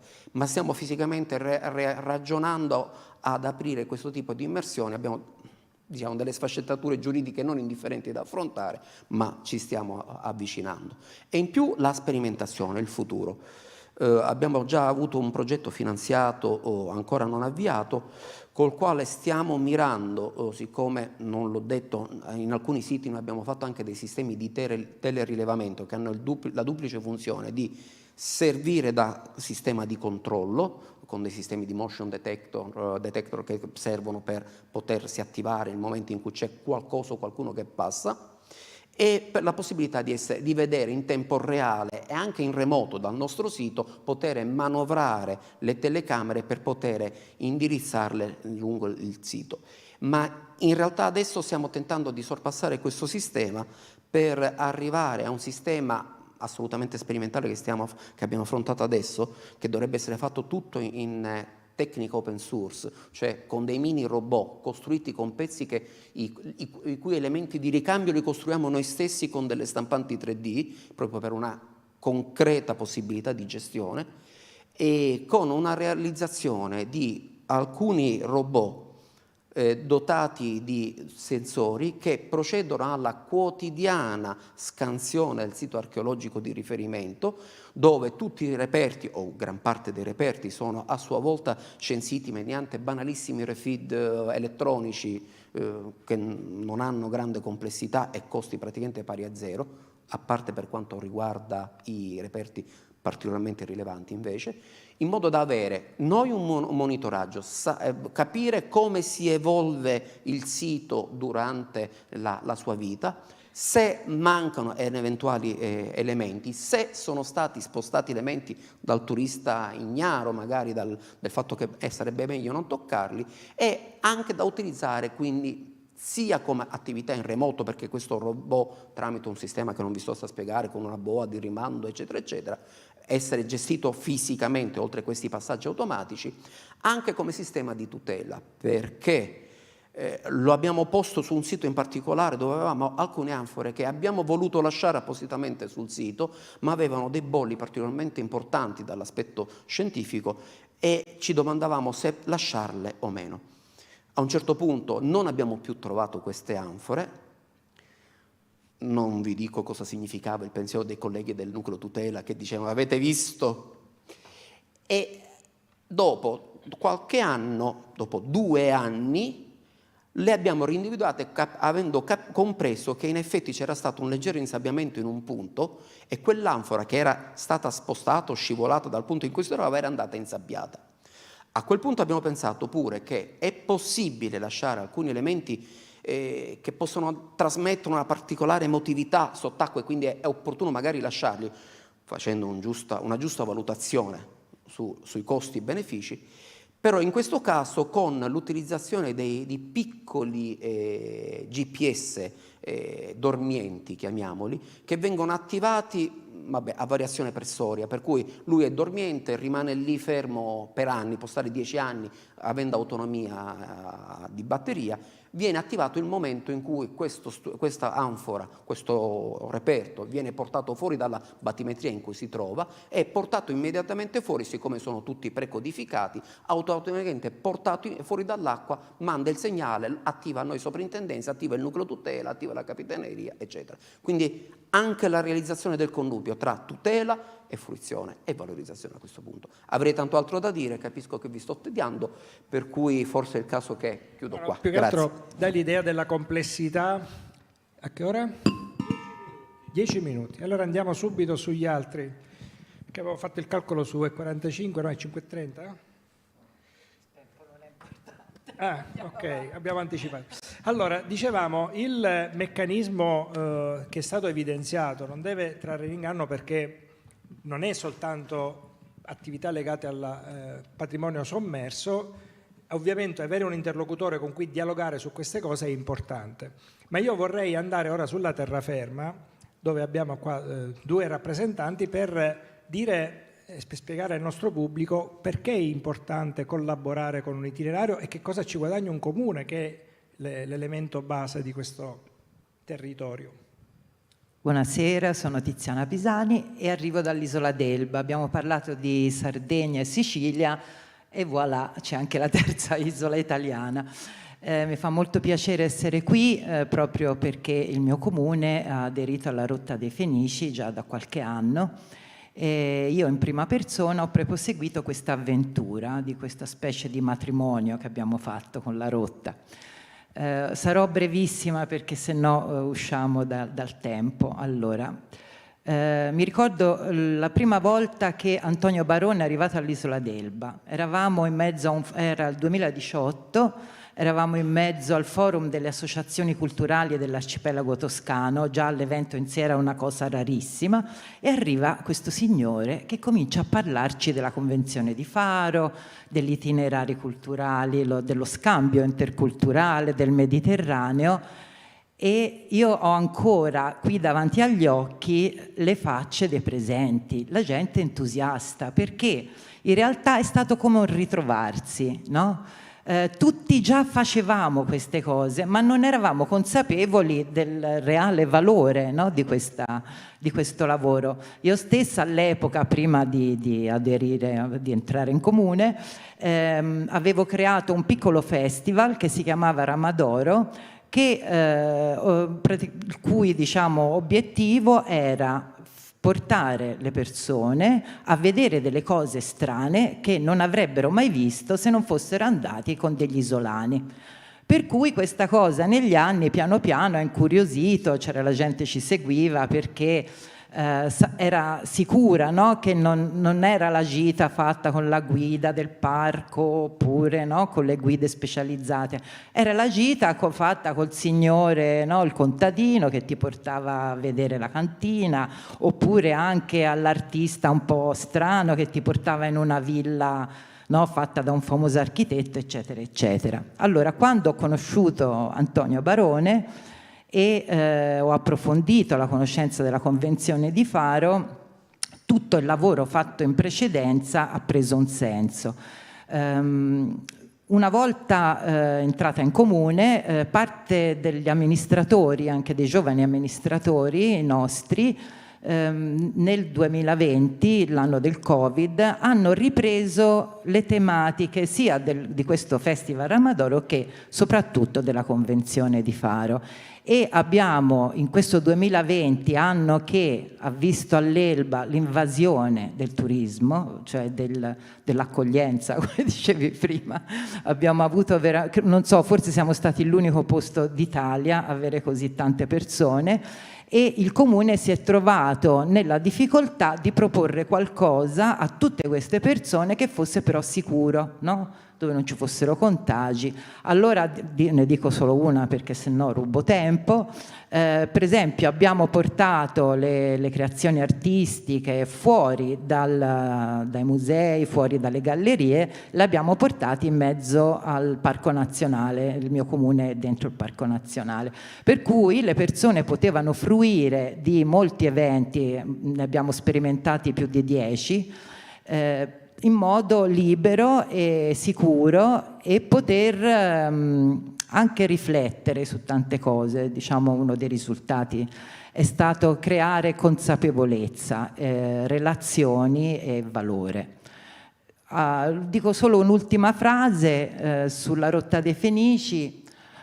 Allora, molti magari pensano che aderire alla Rotta dei Fenici, no, sia una cosa prestigiosa perché è un partner internazionale. Poi in comune, sto parlando dei comuni, dei piccoli, poi mi fa comodo perché quando ci sono i bandi, no, c'ho anche il punteggio in più, oppure no, tutte queste cose qui. No, la Rotta dei Fenici è importante per tutti i soggetti partner perché ti mette i dubbi, ti fa ragionare e ti fa ricollegare con te stesso e con il tuo territorio, e questo è veramente il grosso obiettivo, secondo me, della rotta: fare formazione, no? Far crescere le persone, far crescere i territori e ovviamente il Mediterraneo. Grazie.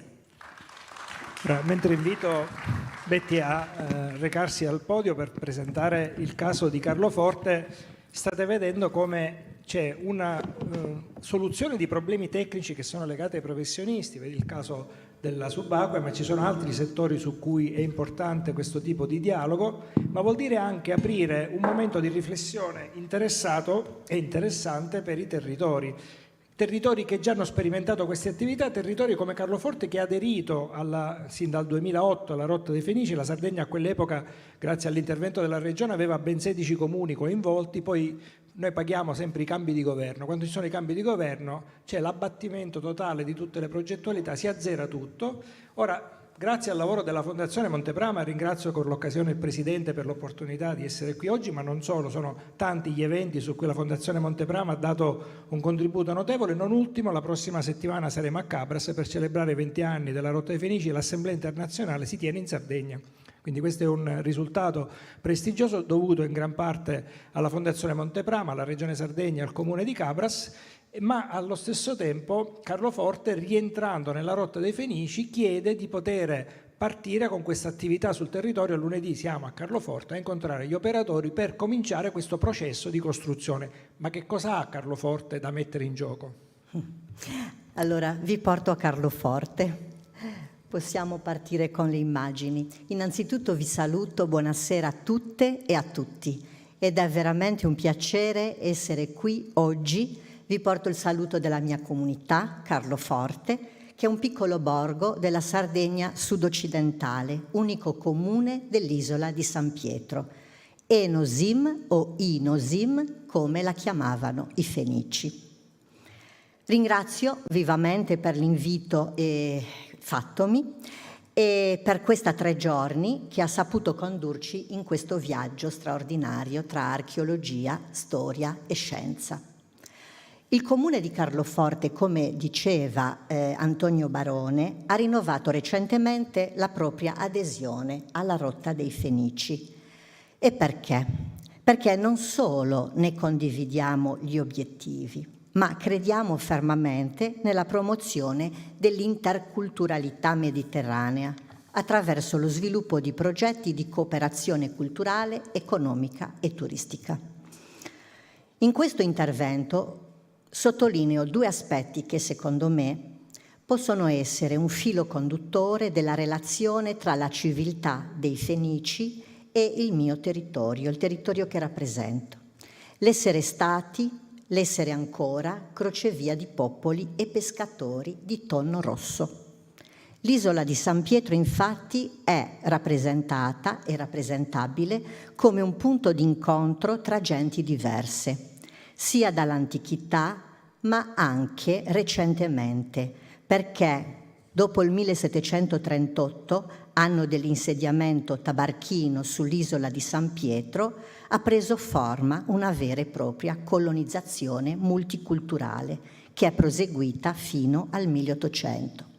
Si sono incontrati liguri, campani, siciliani, slavi, sardi, tanti altri, una presenza di genti che hanno saputo convivere, contaminarsi, arricchirsi delle diverse culture e dei diversi saperi di cui erano portatori, compenetrandosi a vicenda per diventare i tabarchini di oggi, una comunità aperta e pronta ad investire sul proprio futuro.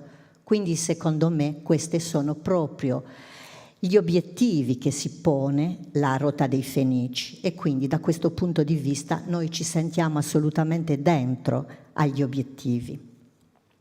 La chiave di lettura oggi di essere crocevia di genti è rappresentata dal turismo balneare, dal turismo nautico, ma con fortissime possibilità di sviluppo anche in altri ambiti, come quello naturalistico e culturale, ma anche quello sostenibile e slow, da proporre in tutte le stagioni.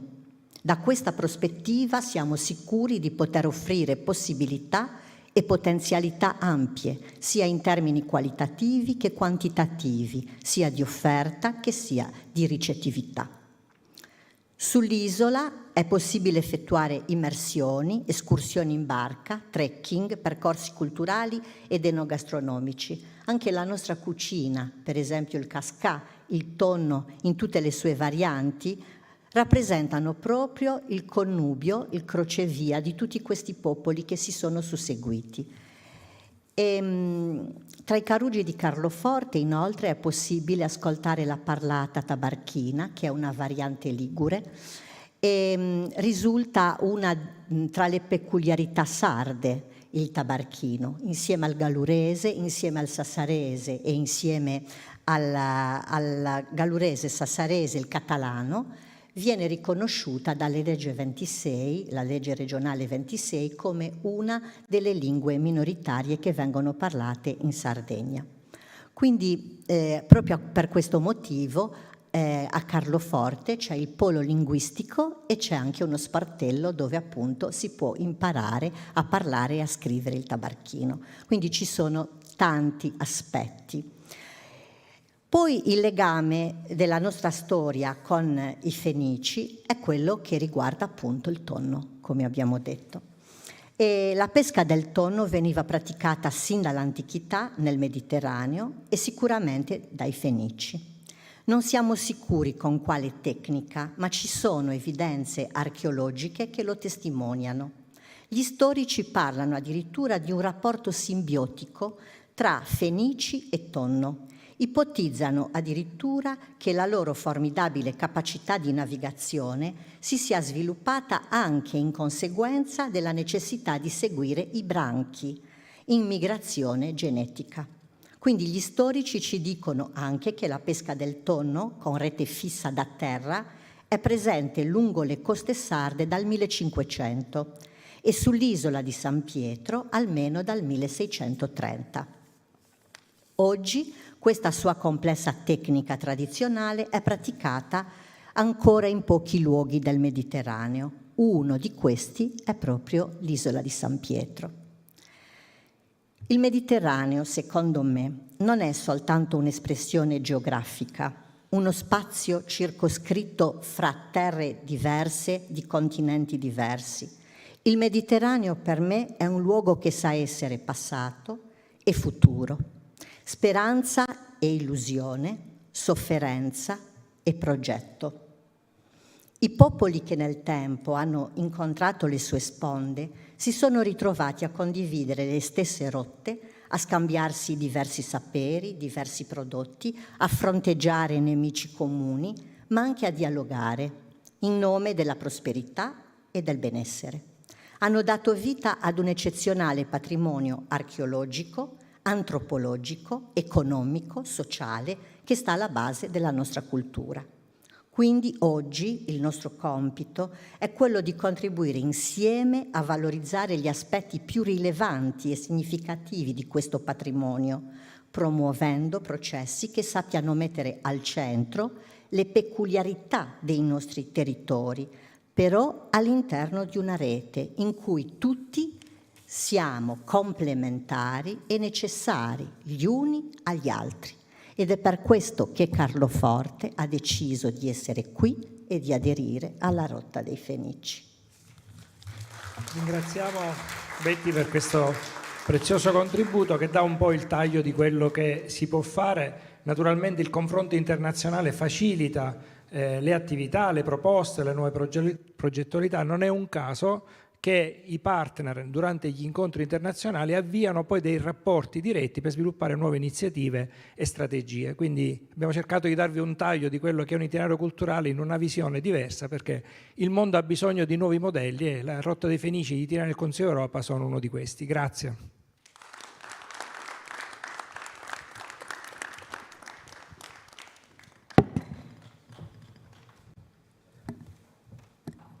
Grazie Antonio.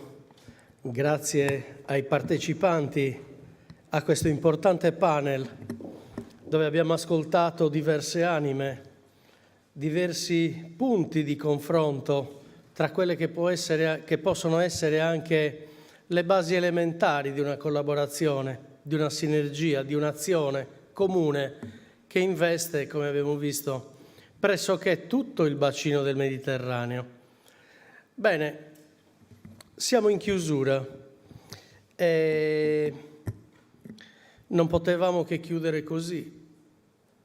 Quando con il Presidente Muroni abbiamo provato a ricalibrare più di una volta questo programma, ci siamo resi conto che alla fine, anche per una questione di esigenza, perché il relatore che fra poco mi raggiungerà qua è un uomo di mondo, è un uomo di viaggi, è un uomo che può prendersi un aereo da Tunisi e arrivare a Roma, presentare una comunicazione e poi ripartire perché bisogna raccontare qualcosa. La persona di cui vi parlo è una persona che stimo tantissimo, un grande maestro, un maestro dei sardi, un grande uomo di Mediterraneo, un narratore di Mediterraneo, un uomo che ha scritto tantissimo, che ha raccontato tantissimo e che noi come Sardegna Mediterranea abbiamo voluto venisse qua per raccontare un particolare di tutta questa storia straordinaria che abbiamo raccontato in 3 giorni, la battaglia delle Egadi, 241 a.C. Ieri, in un momento di riposo, eravamo seduti lì fuori il dottor La Rocca, sentito, chiacchieravamo, no? E dice, ma il professore, sì, il professore sarà qua. E lui che accennava ai rostri, perché questo è uno degli argomenti che tra l'altro il professor Mastino tratterà, io le ho detto, ma dottor La Rocca, visto che la Soprintendenza del Mare ha fatto tutto questo, ha ritrovato, ha toccato di fatto quello che poi per noi che non siamo lì con le mani in pasta è un qualcosa di affascinante e di clamoroso, perché poi un uomo come lui, un uomo come Attilio Mastino, non è che racconta la battaglia solo perché a un certo punto avviene uno scontro, no. Introduce un altro elemento, lo spionaggio in antico. Come lo spionaggio in antico? Beh, certo, però questo non ve lo svelo, ne parlerà lui. Attilio Mastino, un grandissimo.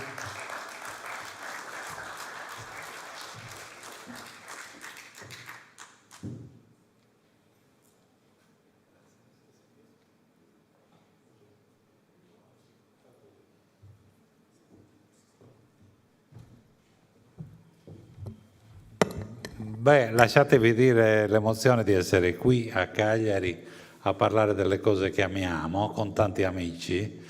Io ero tra coloro che hanno voluto la rotta dei Fenici, noi a Sassari avevamo il corso di laurea in archeologia subacquea e frutto di quell'impegno è anche il volume Mare Sardum che nell'antichità indicava un ambito di mare più largo del mare sardo di oggi, quello tra la Sardegna e la penisola iberica, che comprendeva un territorio più ampio che bagna l'isola più grande del mondo, la Sardegna. E dunque sto arrivando da Cartagine, dove abbiamo fondato, grazie a una donazione della famiglia Moscati, la biblioteca Sabatino Moscati, con 6.000 volumi, che si trova dentro il Museo di Cartagine sulla Birsa.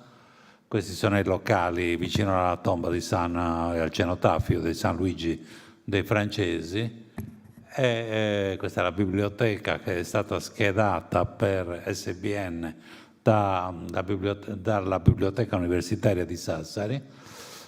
Questo è il luogo, con il santuario di Balammone Saturno sullo sfondo, là dove forse Annibale è salito a 8 anni per giurare ad Amilcare, al padre, che avrebbe concepito un odio eterno contro i Romani. Ma perché questa rabbia? Perché questa rabbia? Questa è la nostra sala e questi sono i luoghi dove abbiamo scavato, anche con archeologia subacquea, Neapolis, Uchimaius, vado molto veloce, Nummuli, Tignica. Avevamo naturalmente in questi giorni ragazzi che scavavano a Tignica, una fortezza bizantina, ma dentro ci sono insediamenti islamici. A Vioccala, il nuovo direttore dell'Agenzia del Patrimonio è il nostro collega Dauda So, che è un nostro amico che ha scavato con Antonio Corda a Utina 10 anni fa. E questa è la giornata dell'archeologia italiana, dove hanno parlato molti soci della Scuola Archeologica Italiana di Cartagine, che è nata 8 anni fa, che sono Bonetto, Botto, D'Andrea, Ferdinandi, Gavini, Di Lernia, Lucarini, Nigro, Rizzo, Teatini. Voglio dire che oggi non possiamo non partire da Sebastiano. Sebastiano era un amico, stava aderendo alla Scuola di Cartagine. Quando ci è mancato all'improvviso nel marzo, guardate le date sono importanti, 10 marzo 2019, tra l'Etiopia e il Kenya. Un amico che è stato in Sardegna tante volte, Oristano, ha insegnato nella scuola di specializzazione, cioè ha sperimentato la nascita della Soprintendenza del Mare e poi l'assessorato a Palermo che si occupava delle stesse cose alla fin fine. Allora, la foto riguarda i rostri. E riguarda i rostri che abbiamo esposto nella mostra organizzata da Xella, ma anche dalla Scuola Archeologica Italiana di Cartagine al Colosseo, nel 2019, settembre, è per questo che vi dicevo che le date sono importanti. Tusa era scomparso da pochi mesi e qui c'era il ministro, naturalmente il direttore generale dell'Istituto del Patrimonio, il ministro tunisino, i nostri amici tunisini. C'era una grande mostra su Cartagine, il mito immortale, ci sono 3 volumi su questo, Cartago, nel Foro Romano. E dunque i rostri.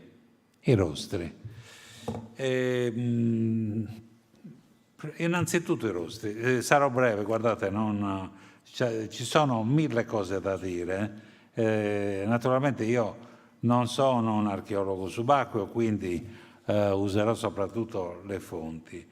Ci sono stati molti studi comunque su questo ritrovamento che è iniziato nel 2005 e proseguito fino all'anno scorso, perché l'ultimo rostro è stato trovato di recente. Come mai ci sono 11 rostri romani e un rostro con iscrizione punica?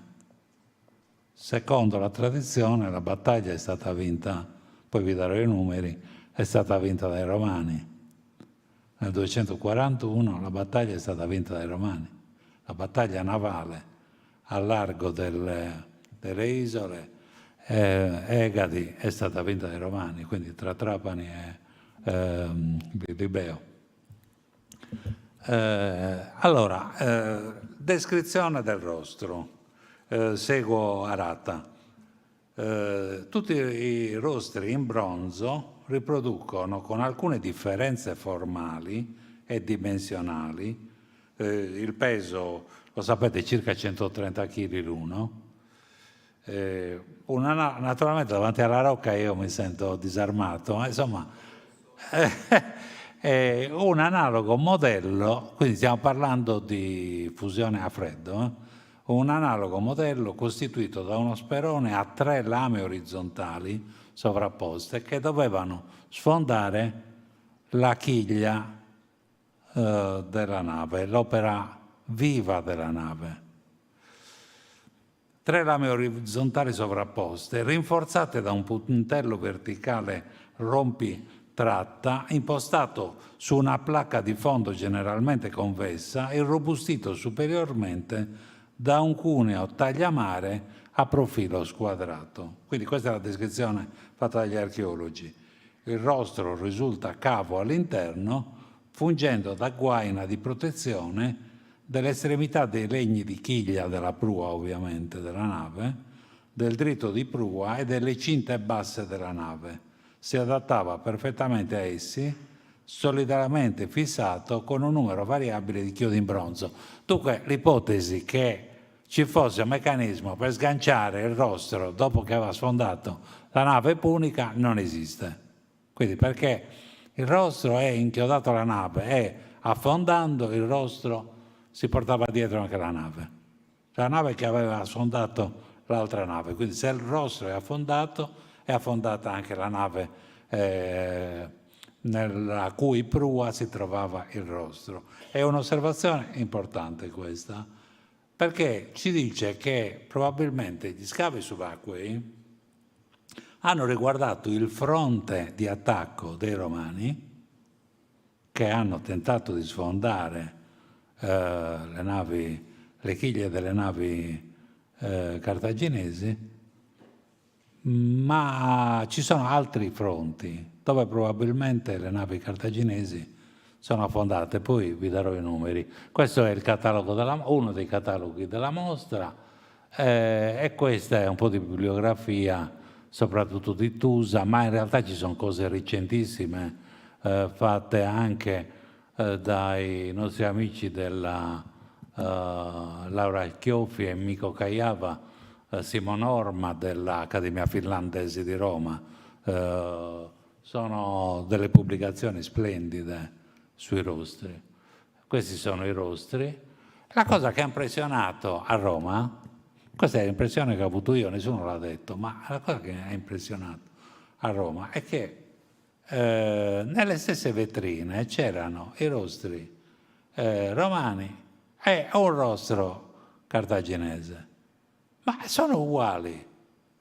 Cioè, tranne l'iscrizione, se voi togliete l'iscrizione, allora, siccome gli studiosi si sono divisi, tipo Torelli che diceva sono rostri fatti a Cosa in Etruria, altri dicono a Taranto, altri dicono a Paestum, comunque in Magna Grecia, quindi nel mondo greco.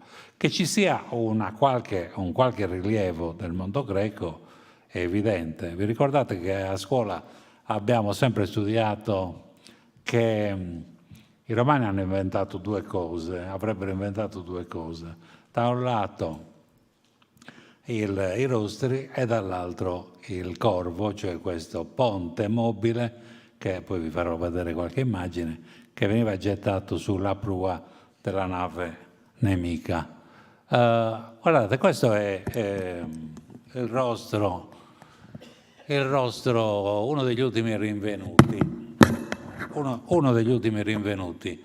I caratteri, guardate la P di Papirio, i caratteri sono effettivamente vicini ai caratteri greci e comunque sono caratteri repubblicani di sicuro. Siccome conosciamo la famiglia di Papirio, grazie, sì, forse sto meglio, conosciamo la famiglia di Papirio, che qui risulta questor probabilmente classicus, quindi la carriera, come sapete, di un questore era questore, un senatore faceva il questore, poi faceva l'edile o il tribuno della plebe, poi faceva subito dopo il pretore e poi il console. Siccome questo è diventato console, mi sembra nel 230, mi sembra, fatti i calcoli, questi rostri non possono essere stati fatti quando le fonti ci dicono, le fonti sono due sostanzialmente, Polibio,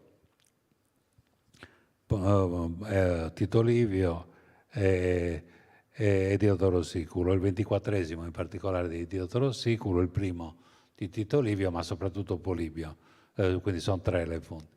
Le fonti ci dicono che quando si decise di chiudere una guerra iniziata nel 264,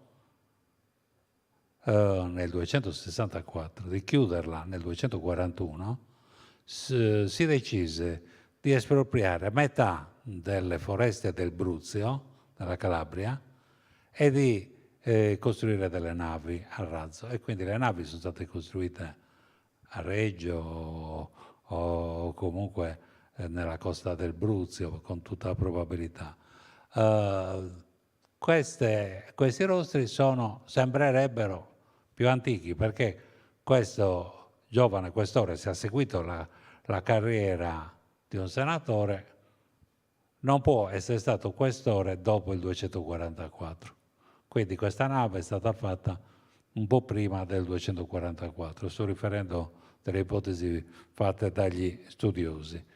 Allora, iniziamo dal primo anno della guerra, che è quello che ci interessa, poi arriviamo subito alla battaglia. La guerra romano-cartaginese, la prima guerra romano-cartaginese, tenete presente che i romani e i cartaginesi hanno cooperato dal 509, tre trattati di navigazione che mettevano la Sardegna, consideravano la Sardegna territorio metropolitano di Cartagine a tutti gli effetti.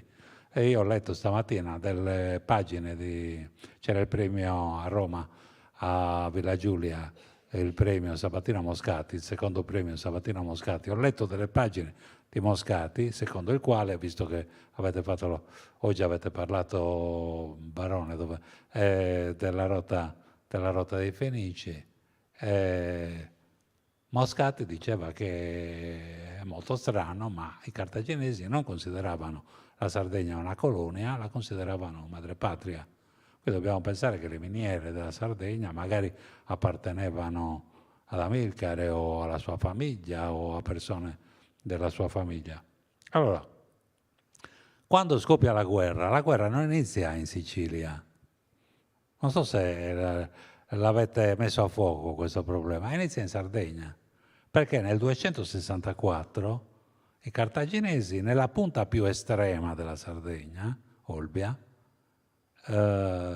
raccolgono tutte le loro truppe pronti a uno sbarco nel Lazio. Quindi la prima guerra romano-cartaginese inizia in Sardegna. Noi sappiamo, ce lo dice un autore bizantino, Zonara, che i cartaginesi, quindi nella loro, diciamo, nel loro territorio mettono le truppe verso il Lazio. Però proprio qui colpiscono i romani, perché dopo la battaglia di Milazzo, vinta da Gaio Duilio, quello della colonna rostrata, che adesso vi faccio vedere, nel 259 Lucio Cornelio Scipione, non è senza significato il fatto che i Cornelii Scipioni abbiano combattuto in Sardegna, e i loro discendenti, i Semproni Gracchi.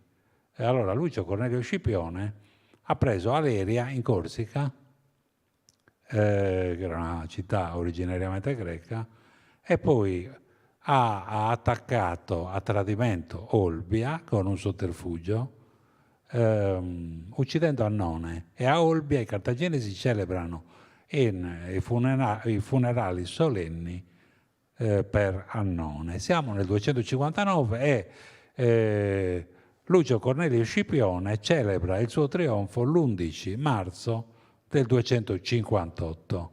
L'anno dopo la guerra si sposta ancora una volta in Sardegna, perché lo scontro avviene nella nebbia del Sulcis, del mare del Sulcis, e più precisamente tra l'isola l'isola del Piombo, Plumbaria, Sant'Antioco, e l'isola invece Accipitrum degli Sparvieri, Carloforte, e qui Lucio sul Picio Patercolo, nella nebbia, riesce ad attaccare e affondare la flotta cartaginese, tanto che i cartaginesi che si rifugiano a Sulci si adirano moltissimo col loro comandante, si chiamava anche lui Annibale, e lo crocefiggono o lo lapidano. Siamo nei primi 2 o 3 anni della guerra. La cosa è molto interessante perché questo scenario sardo della guerra viene subito dopo abbandonato, perché Roma riesce a controllare la Sardegna. Come sapete, Roma cerca di spostare a sua volta la guerra in Africa con Attilio Regolo, che tra il 256 e il 255 attacca Tunes, ottiene delle vittorie, ma poi sconfitto viene rimandato a Roma per trattare la pace, consiglia ai suoi concittadini di continuare la guerra. Secondo la tradizione verrebbe rimandato dai romani in quanto coperto di vergogna in Africa, e sarebbe stato gettato dalla collina Birsa, quella che abbiamo visto prima, dalla collina Birsa su all'interno di una botte chiodata. Dunque, non voglio andare molto oltre, volevo dire che comunque lo scontro, secondo Tusa, ma secondo tutti quelli che lo hanno seguito, poi mi immagino anche La Rocca, si sarebbe svolto per il controllo della costa tra Trapani e Lillibeo, quindi tra l'isola del Sale e Trapani, Drepanon, ma a largo ci sono 3 isole che sono le 3 isole di cui parleremo. Questa è la scritta. Notate la vittoria alata per qualche vittoria ottenuta in precedenza nel corso della stessa guerra, qui siamo nel 244 probabilmente, 43, 42, 41. Notate la scritta Gaio Paperio Tiberi Filio, Marco Populicio, e poi li vedremo uno per uno. E questi sono a fianco i testi latini che hanno, come vedete il secondo, questo elmo particolare montefortino con queste piume che si data perfettamente in questi anni. Negli scavi che sono avvenuti a nord di Levanzo, o Levanzo, come dite, professore? Levanzo. A nord di Levanzo, o nord-ovest di Levanzo, c'è il campo di questa battaglia, perché adesso vi faccio vedere, questo è l'elmo trovato negli scavi, il rostro, questa è la colonna rostrata di Gaio Duilio, questi sono i corvi che univano le navi romane, perché i soldati, i fanti di mare che combattevano bene per i romani, potevano trasformare la battaglia navale in una battaglia di terra, affrontando corpo a corpo i cartaginesi che erano preoccupati soprattutto di trasferire rifornimenti per Amilcare. Si dice spesso che Amilcare si trovava sul Monte Erice, no, Amilcare stava nei pressi del Tempio di Venere Ericina, dentro la città di Erice, ed era circondato dai Romani, che stavano sul Monte Erice, sugli Specola Lilibetana, da dove potevano osservare il mare. Lui stesso deve aver visto le navi romane nascoste dietro il Capogrosso, e lui stesso Amilcare si deve essere reso conto. Amilcare non è stato mai sconfitto, La fanteria di Amilcare non è stata mai sconfitta. Si deve essere reso conto che insomma era finita la guerra. Allora, le iscrizioni, quella punica dice questo, notate la verbosità anche dei punici, è che la lancia rechi molto male. Baal lanci con furore questo rostro contro il suo obiettivo, quindi sfondi lo scafo della nave romana, sì che lo scudo venga fiaccato, indebolito al centro. Questo è il testo fenicio, punico, in lingua cananea. I testi romani sono, allora, Gaio Sestio, figlio di Publio, Quinto Solonio, figlio di Quinto.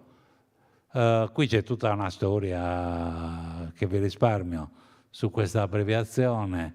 Sarebbero 2 dei 6 magistrati sexviri ornandis estruendis navibus che hanno effettuato il collaudo. È la lettura di Torelli che preferisco, però in realtà qualcun altro ha pensato a un'espressione per indicare il cantiere e le attività di cantiere. L'altro è Marco Publicio, figlio di Lucio, e questi sono questori. Anche gli altri sono questori, e gli altri sono questori. Quindi il questore è un giovane senatore che sta iniziando la carriera. Questi sono questori marittimi, questioni classici. Le navi erano partite dal porto di Cartagine.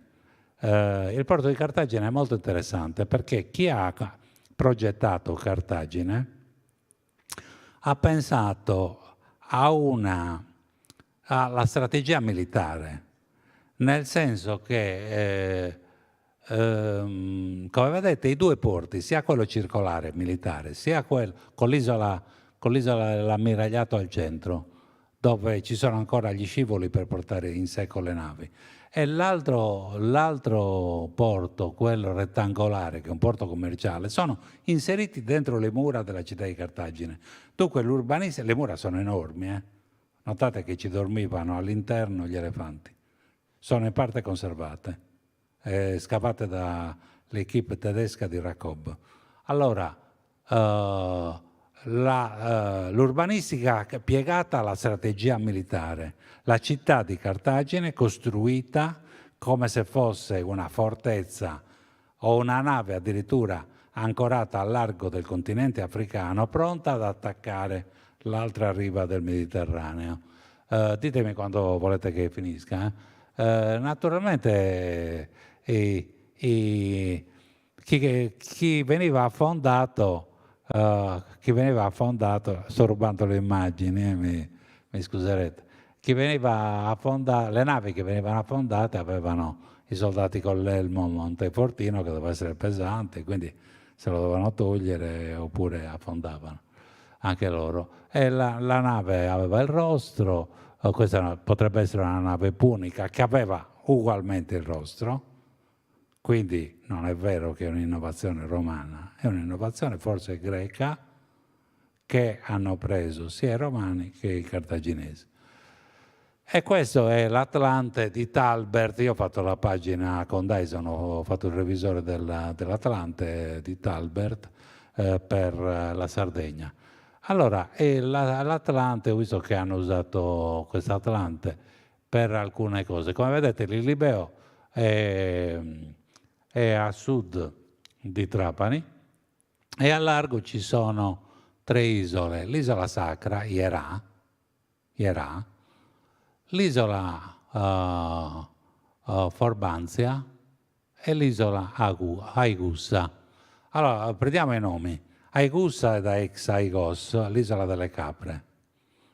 In Sardegna c'erano i cornensi o i aichilensioi, vestiti di pelli di capra, è la stessa parola greca, Aigussa. L'isola dove stanno le capre. Forbanzia. Forbanzia prende il nome da uno dei tanti forbanti. Dimmi quando devo chiudere. 5 minuti. Forbanzia è uno dei tanti forbanti, con tutta probabilità il suocero di Enea, padre di Romolo e Remo, secondo una versione del mito. Perché è importante questa cosa? Perché c'è qualcosa del genere anche per la Sardegna. E infine l'isola sacra marittimo, che adesso vedete. Allora la rotta punica sarebbe quella in rosso, scusatemi, quella in blu, che arrivata da Cartagine avrebbe toccato l'isola sacra e si sarebbe diretta in direzione di Forbanzia. A nord-ovest di Forbanzia sarebbe avvenuta la battaglia. I romani sarebbero partiti viceversa da Erice, nascosti dall'isola, e poi avrebbero risalito la costa fino a Trapani e poi da lì avrebbero attaccato. Questo è il sito. Queste sono le isole, marittimo Hierà, punto di partenza della flotta punica arrivata da Cartagine. Hierà è importante perché mi farà subito dopo dire delle aree neptunie, le aree di Nettuno, che stanno tra la Sardegna, la Sicilia e Cartagine, esattamente a metà strada. Oggi è solo una secca, la secca di Scherchi con uno scoglio, lo scoglio di Kate, ma nell'antichità era un luogo dove i sacerdoti cartaginesi sacrificavano a Nettuno. Perché è importante? Perché questo era il luogo dove finiva l'impero cartaginese e iniziava l'impero romano. Cosa significa questo però? Pensateci un secondo. Che il nome di aree neptunie che troviamo in Virgilio viene dato in un periodo in cui la Sardegna era romana, quindi dopo l'occupazione della Sardegna, e questo avviene 3 anni dopo, il 241.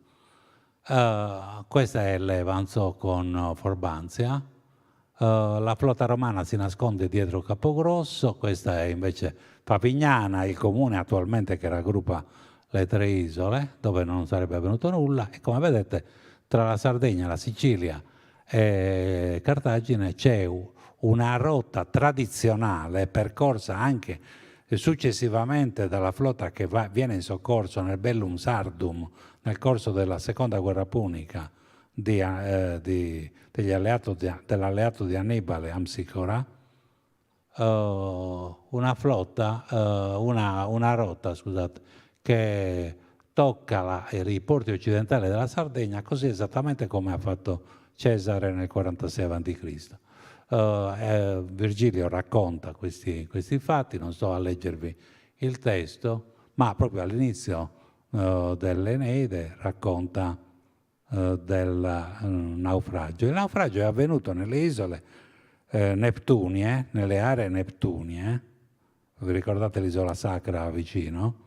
Nelle isole Neptunie, e da qui un gruppo di compagni di Enea si sposta in Sardegna, dove dà il nome agli Ilienses della Sardegna interna.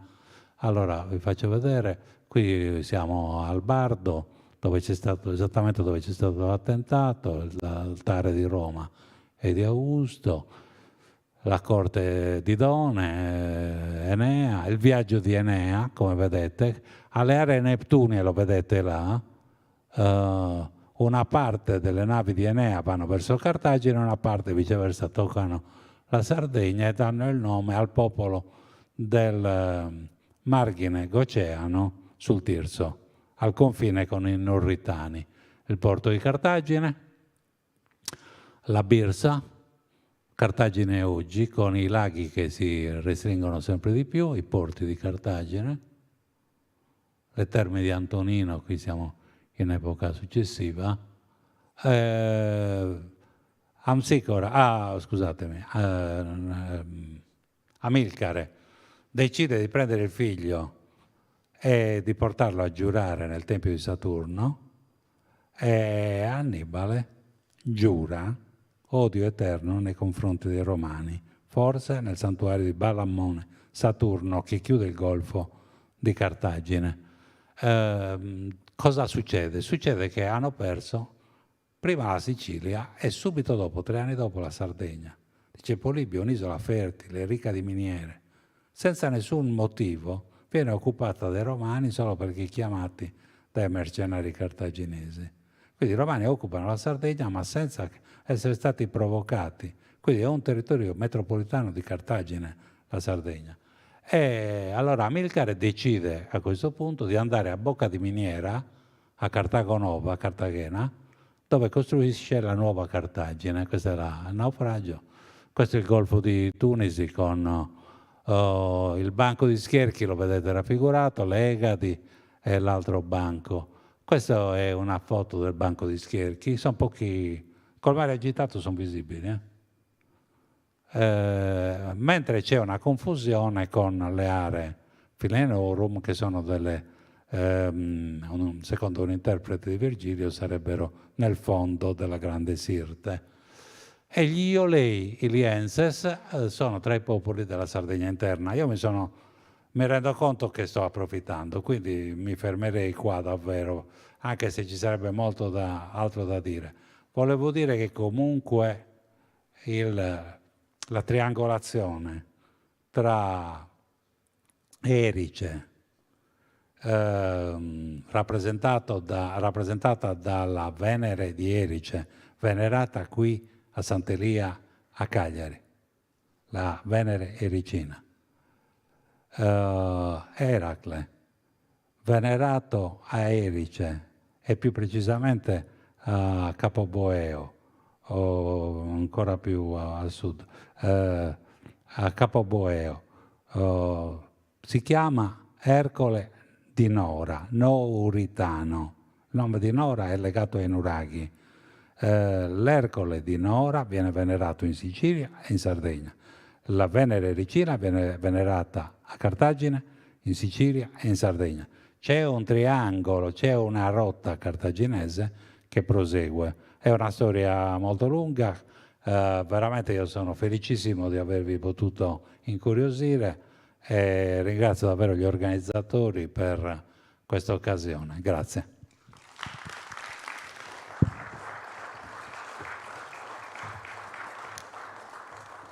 Bene, siamo in conclusione. Io vorrei vederlo quel sorta di pizzino, mezz'ora di chiacchierata e che sembrava essere quasi un microchip dal quale in realtà emergevano tante di quelle informazioni, tante di quelle straordinarietà, poi in ciascuna di queste ci saremmo potuti tranquillamente infilare e approfondire. Io ringrazio tutti, è stata questa di Sardegna Mediterranea una straordinaria emozione, un viaggio incredibile, un qualcosa che ci ha arricchito, che ci ha portato anche a esplorare mondi diversi che non sono quelli dell'archeologia, che non sono solo quelli della storia, ma che sono anche quelli della scienza, della comunicazione, della voglia di stare insieme, di confrontarci e di capire che cosa raccontano e cosa dicono gli altri. Abbiamo avuto tanti ospiti che sono venuti a portare il loro contributo, che sono venuti da terre distanti dalle nostre, esperienze diverse dalle nostre, che hanno fatto sì che Sardegna Mediterranea fosse, e possiamo dirlo a voce alta, un grande punto di riferimento per quelle politiche che devono portare, così come stamattina abbiamo detto, a un mondo e un Mediterraneo diverso. Io non so se il nostro Presidente ha voglia di dare un saluto, a volte con lui basta un cenno veloce. Grazie di essere stati qua, grazie di aver partecipato a questa straordinaria esperienza. Speriamo che Sardegna Mediterranea possa avere un futuro, una cosa è certa, Sardegna Mediterranea in Sardegna ha lasciato un segno profondo su quello che può essere la comunicazione in questi campi che abbiamo trattato questi giorni e un esempio anche fuori dall'isola, con tanto orgoglio. Grazie di nuovo.